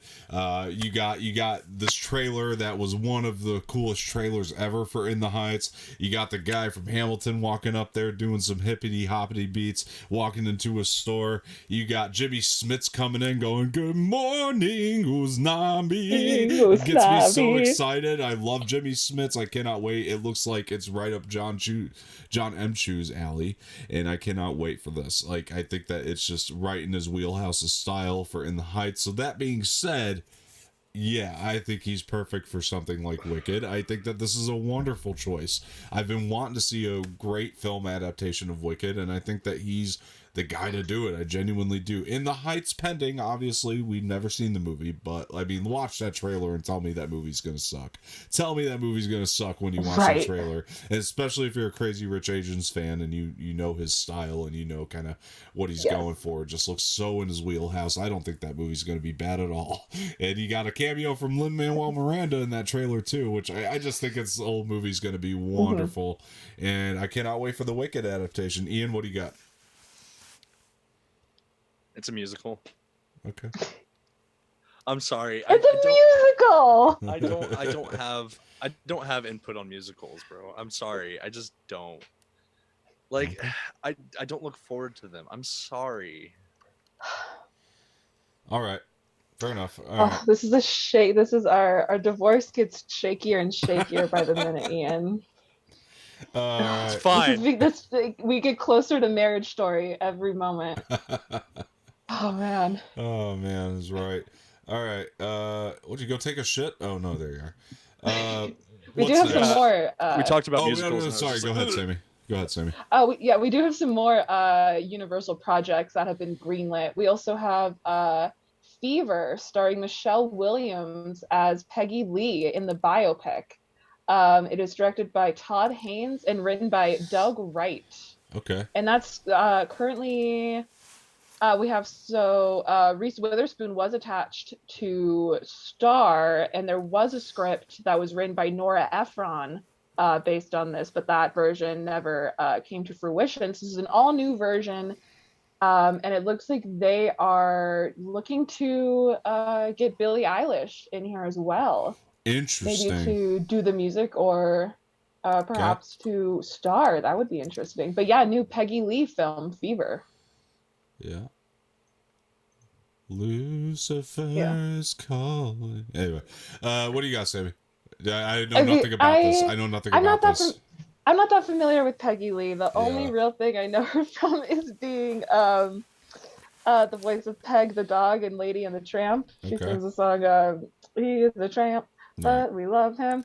That's really what I know her from. But hot track. yeah. But I mean, they mentioned this article that like Michelle Williams going from Marilyn Monroe to Gwen Verdon and now to Peggy Lee, which She's a really great actress. she's So I'm excited incredible. about And it for her. yeah. Yeah.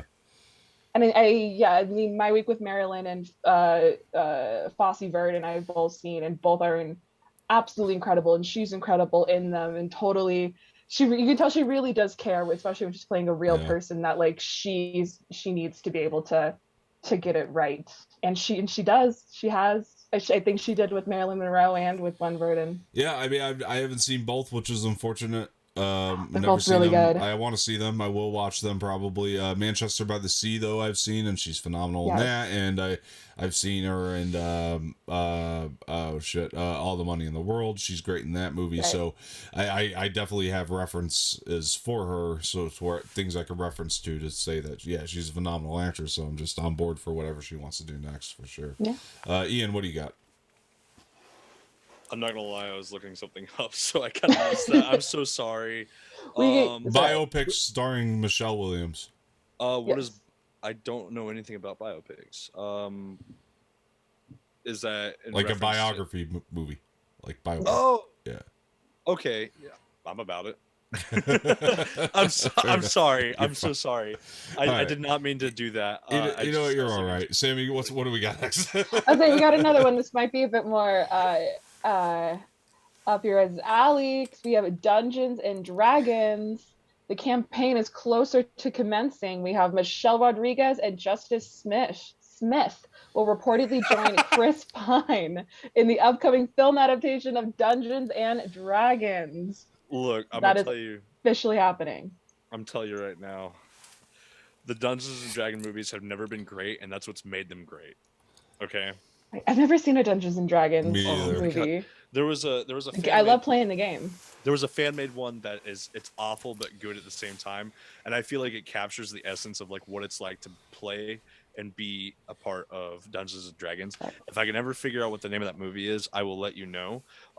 There is another movie that they made that was actually like funded, not just a fan-made thing. That they actually got some bigger name actors, and that's more of like you're in the game the whole time instead of like you get to see the outside world, you get to have the interactions. It just does a good job of like being a story more or less than helping you understand like what it is to like be a part of the game and play the game. Right. They actually had some big name actors in that one. They had a follow-up to it. I had it on DVD because it was so garbage, and like they took it so seriously. And what's interesting is that for the second one, I know for a fact they had people play a game of Dungeons and Dragons for this campaign that they had made, and that's how they decided how the movie would be written. Oh, whoa! So that was interesting. Big pressure in that meeting. Yeah, no kidding. And these things can last. These campaigns, depending on what they are, can last a whole year sometimes. Yeah. Because you have to do like weekly meetups and shit like that. Sometimes they only last 4 hours. I mean, it just depends on what's going on. So, but with all the dice rolling, I'm gonna tell you right now, it's more than just 4 hours.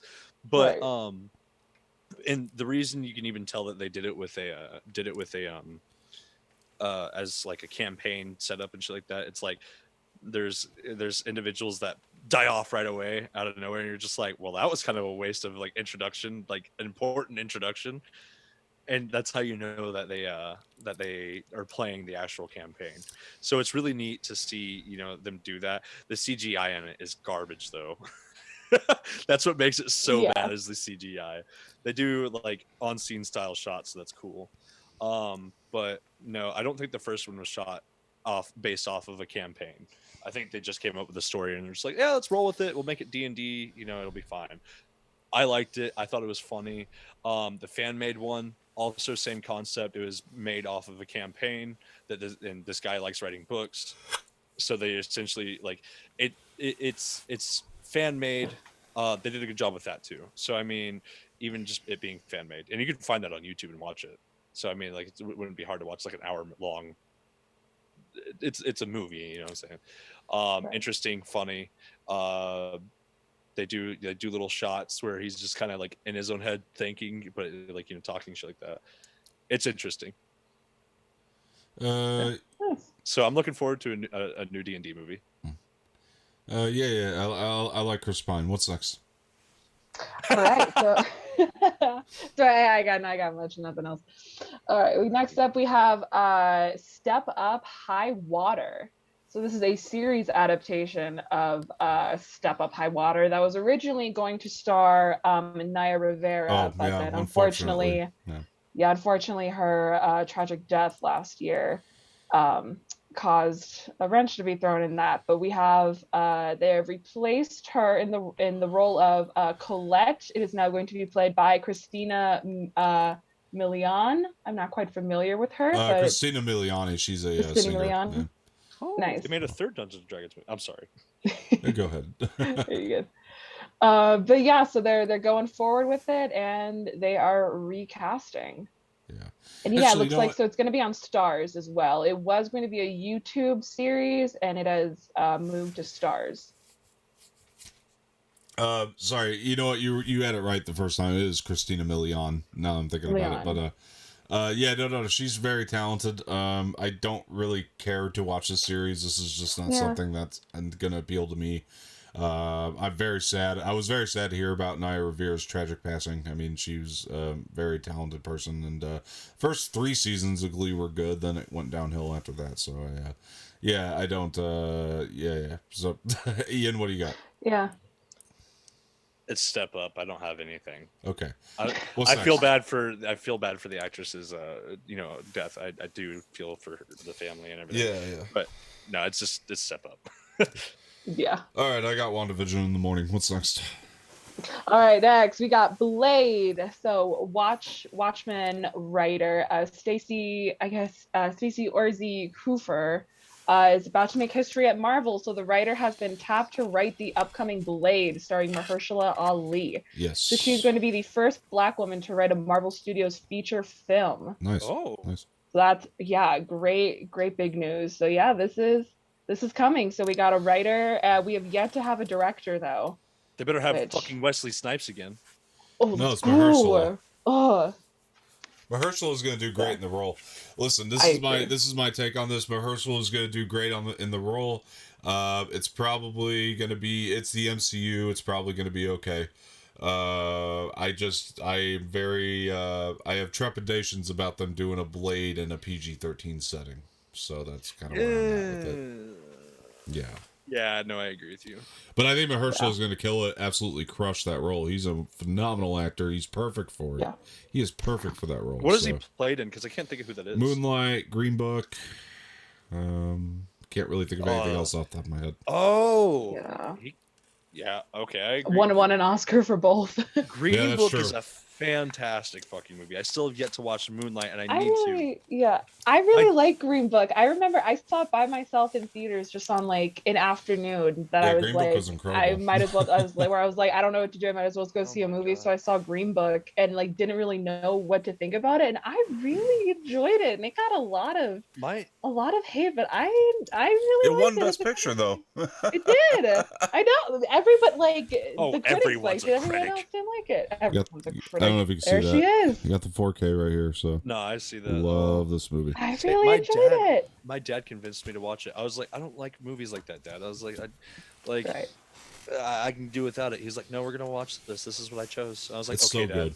It's so solid. In his homosexual sassy ass way. Yeah. I love him so much. He's like, nope, I picked this movie and he's like, well, interesting because I picked this movie. We're watching it. He's like, you want to watch a movie? I was like, yeah, sure. He's like, okay, we're watching this one.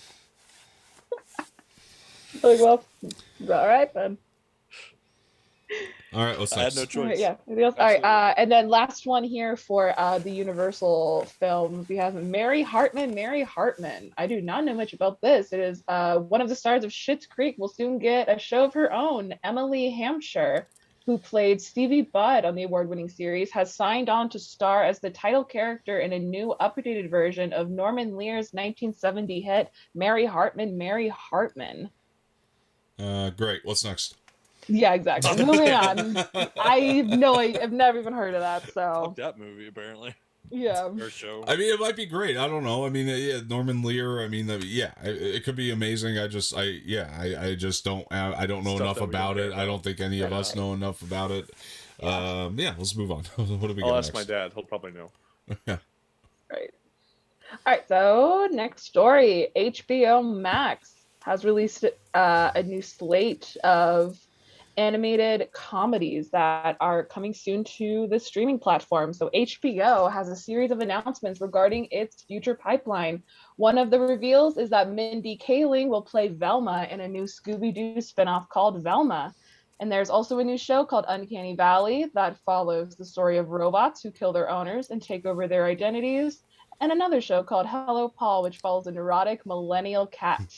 But again, this article starts with the Velma show, and I think we should start as well. I am so hyped about this. So it's being helmed by, I believe it's being helmed by it's like actually Phil Lawrence, who is a collaborator with oh no, it's like yeah. So sorry. So in addition to film, the HBO announced oh wait, no, I apologize. Never mind. Forget that. Forget what I said. Velma is coming. Mindy Kaling is in it. Go. That's it. Okay. If it ain't Linda, I don't want it. No, I mean the fact that this is being marketed and packaged as an adult animated series is really interesting to me. I'm so intrigued. I'm a big Scooby-Doo fan anyway, so I mean there's that. But Velma becomes a porn actress. who knows, man? It really, like, the direction is just so, we don't know. Is it going to be Harley Quinn style adult, or is it going to be Family Guy style adult? You know, we don't really know. So I'm very intrigued to see. I think either way is a really interesting take that they want to go with it. I think it's super dark. Maybe it's that. Maybe that's what they're trying to go for with the adultness. I don't know, but I'm so excited for it. Big Scooby-Doo fan. I think Mindy Kaling is a really good casting choice to voice that character as well. So I think it's going to be really great. I'm excited about it. I mean, HBO Max is going to really start to kill it, I think, here. And the other two animated series sound great as well. I mean, they just sound like they're going to be a lot of fun. Obviously, these aren't like properties we're familiar with or anything, but they just sound like they're going to be a lot of fun. I think HBO with the animated side is going to be a big appeal for people to start subscribing to it. So, Ian, what do you got? If it ain't live action Linda, I don't want it. All right. What's next? I'm kidding. I'm looking forward to it. Okay. Yeah, agreed. All right. What's really next? looking forward to this one. On Linda? Yeah, dude, I know. Yeah. Do you guys want to talk about any of the other shows that are coming? Again, there's not any real like franchise things that we know about. It's all seemingly new original shows. You could like list them off if there's one that like. See, so the one I was looking at is called Orders Clone High, which is being helmed by Phil Lord and Christopher Miller. Yeah, that's exciting. That seems fun. I'm into that. I trust those guys. I mean, I don't know how their solo movie would have turned out, but I just trust them and everything else that they've done. I mean, the Lego movie was great, and Lego Batman was great. I mean, the 21 Jump Street movies were great. So anything they've helmed so far, I know that they didn't direct it, but they were producers in the Spider-Verse movies. So I mean, anything that they've been they've helped develop, whether it be animated or live action, so far they've had a really good resume. Maybe it was good for them to get fired off Solo, because maybe that would have turned out to be their one disaster, and they wouldn't have had such a solid resume. Who knows? But either way, just so super excited for anything these guys want to tackle. I think they're a lot of fun. I think they're very creative. I think they have a lot of original ideas, and I can't wait to see them all come into play. So, Ian, what do you got? I'm about it. I don't know enough. I really don't. I don't know enough. Yeah. All right. What's next? All right. See, then we also have Fired on Mars, which is a Pete Davidson show about a excited Martian about this. tech I'm company. about it. Yeah. I'm about it. Looks fun. Also got the other one is Hello Paul, about a neurotic millennial cat. Right. That sounds fun. That sounds like it's up my alley. Yeah. And then Uncanny Valley, about 3 helper robots who kill their owners and try to assume their identities. That sounds amazing. These sound like golden like series that you could do. Like there's such like a stuff. Nickelodeon slate kind Yeah. of. There's like a 16-bit like game I have on my PlayStation called Uncanny Valley. Oh, Nice. Maybe it's based off that. Nope. Okay. Fair enough. All right, what's next? All right, so last but oh certainly not least, first we have to go back to the glorious year of our Lord 2015, when a wonderful, single, 55, bald, and overweight Nigel Bach transforms from likable schlub to star from his franchise, Bad Ben. We just need to talk about Oh this. my god. This is a man who was sitting in his home all Hold on. alone How long and are these said, films? I can make a movie. The first one is a whopping 86 minutes. Continue. That's all I needed. Continue, Right. please. Nigel Bach is, just sitting in his home. He was caring for his sick mother, so he has cameras all over his home. He has a camera on his phone. He goes, it would be really creepy if on this footage, like someone just walked behind me, and then boom, vision created. He goes, I'm going to make my own Blair Witch Project style found footage horror film titled Bad Ben. He goes, I have $300. That's the budget for this film. He makes the movie all on his own. He makes up the dialogue for the film as it comes to him as he films. What a He fucking then, genius. he then sells it to Amazon after being rejected multiple times from other um, film festivals and streaming services, Poor including Nigel. YouTube. YouTube also denied his films, but they were sold to Amazon, and he earned a nice little revenue from that. So much so that it spawned 8 sequels, Even and though now Bad Ben 2. and now we live in a world with the Bad Ben franchise. I mean, the Citizen Kane of found footage films, all just sitting there on Amazon Prime for you to enjoy and for you just to, I mean, help the man's wallet out, because he is just as shocked as we are that this buffoon of a concept, of a character, of a man is sitting here as successful as he is. We have this whole article here about, his You have a his whole article his there. whole story, and it's just fascinating. I honestly, this Is is he gonna be incredible. our Tommy Wiseau too? I hope so. I hope nothing more. Also, in case anyone out there is wondering, there is a ninth film in the Bad Ben series coming our way. It does not have a release date yet, but it does have a title. It's Bad Ben Socially Distant. The goal is Valentine. He hopes to get it out by Valentine's Day. We'll see. Hey, Sherry, this is Randy Caltrevor here. I wanted to tune in because I've been watching the show all goddamn night and waiting for you guys to maybe bring up something that would interest me. And then I heard you talking about this article I read in the Enquirer earlier. You read it much more beautifully than my wife did.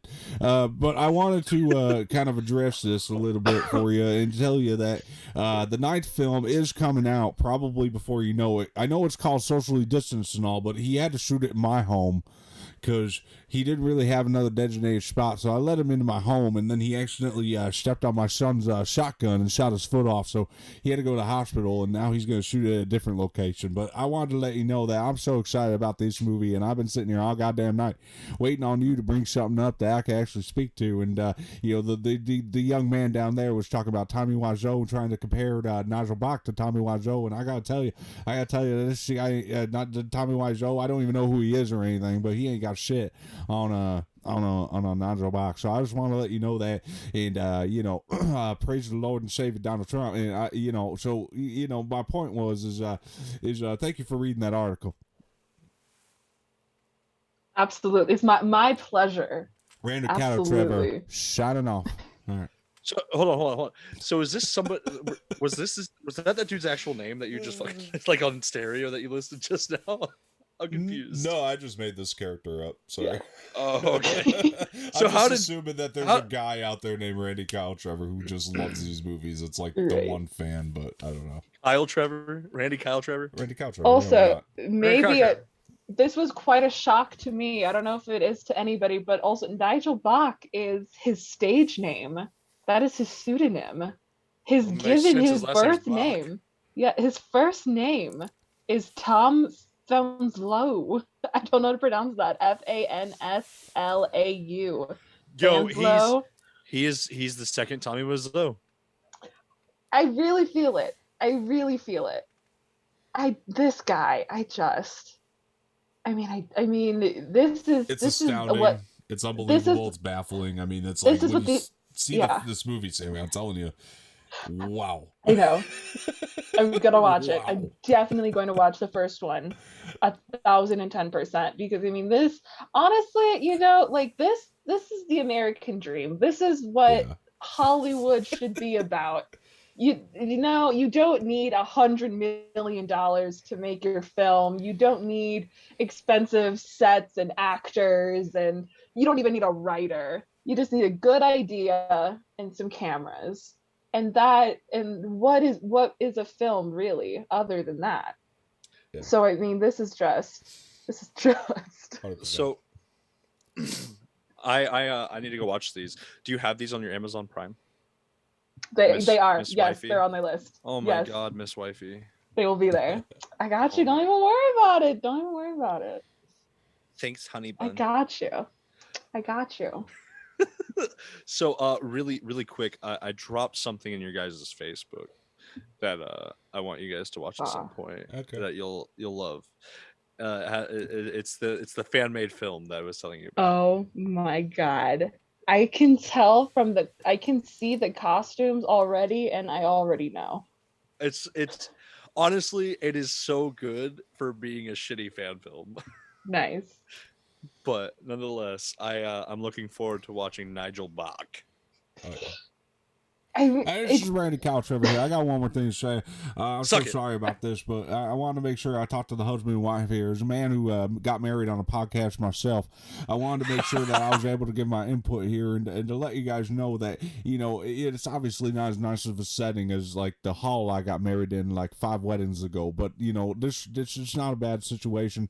You guys will be fine. It's going to be a rough road, not going to lie to you. You're probably going to hate each other, but it's going to be okay. And, just keep watching the Bad Ben or whatever other masterpieces are out there. Just make sure, Ian, for you, I just want to make sure that I tell you, sir, spend as much time on the shitter as you can. Just sit there, and your wife won't bother you for the rest of the day because she don't want to smell that shit. You know what I mean? I already do. And for Sammy, don't sit Same on thing that to you. shitter. It's gonna smell real bad. All right, so just stay out of there for the next like 45 days or so. We just want to let you know. So thank you guys, and this is a wonderful, beautiful couple that I see forming here. Just as a guy who got married on a podcast himself about 4 different times, I just wanted to make sure I let you guys know that it's gonna be okay. You guys are gonna make it, and I appreciate this marriage, and it's wonderful. Thank you. And also, when can I get a piece of that, Ian? You can come hit this ass anytime. Anyway, sorry about that, guys. Real quick, I want to point out, man, I like your hick voice. Honestly, I love it. Also, real quick, I am ordained in Indiana, so if you ever want to get married, Dom, I can marry you. No, I'm good. Indiana.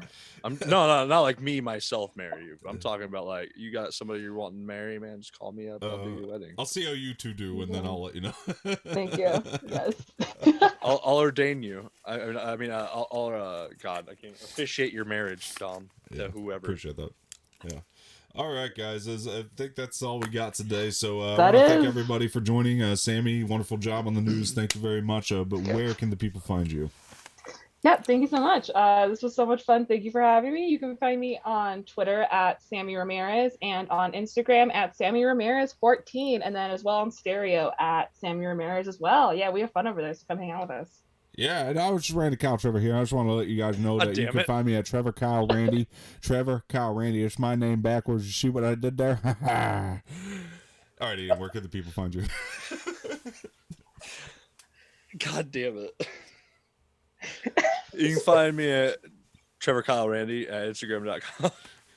You can find me at Jutacular Ian on Instagram and YouTube.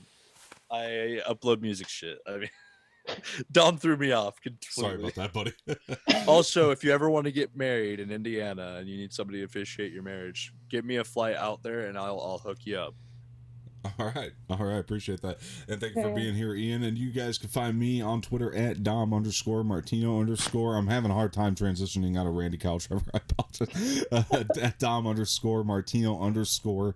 And on Instagram, Dom_Martino_official.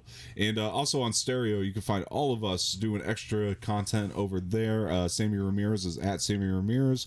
Ian Schick is at ianjschick, and I am at Dom Martino. So thank you guys so much for tuning in. As always, this has been another episode of Dom's Corner. Please like this video, subscribe to the channel, leave some feedback in the comments section, share this with your friends, hit the bell for notifications if you want to know when we're coming back next. It's always every Wednesday and Saturday at 5 p.m. and I appreciate you guys being here again, and just keep updated on everything we're doing. Appreciate it.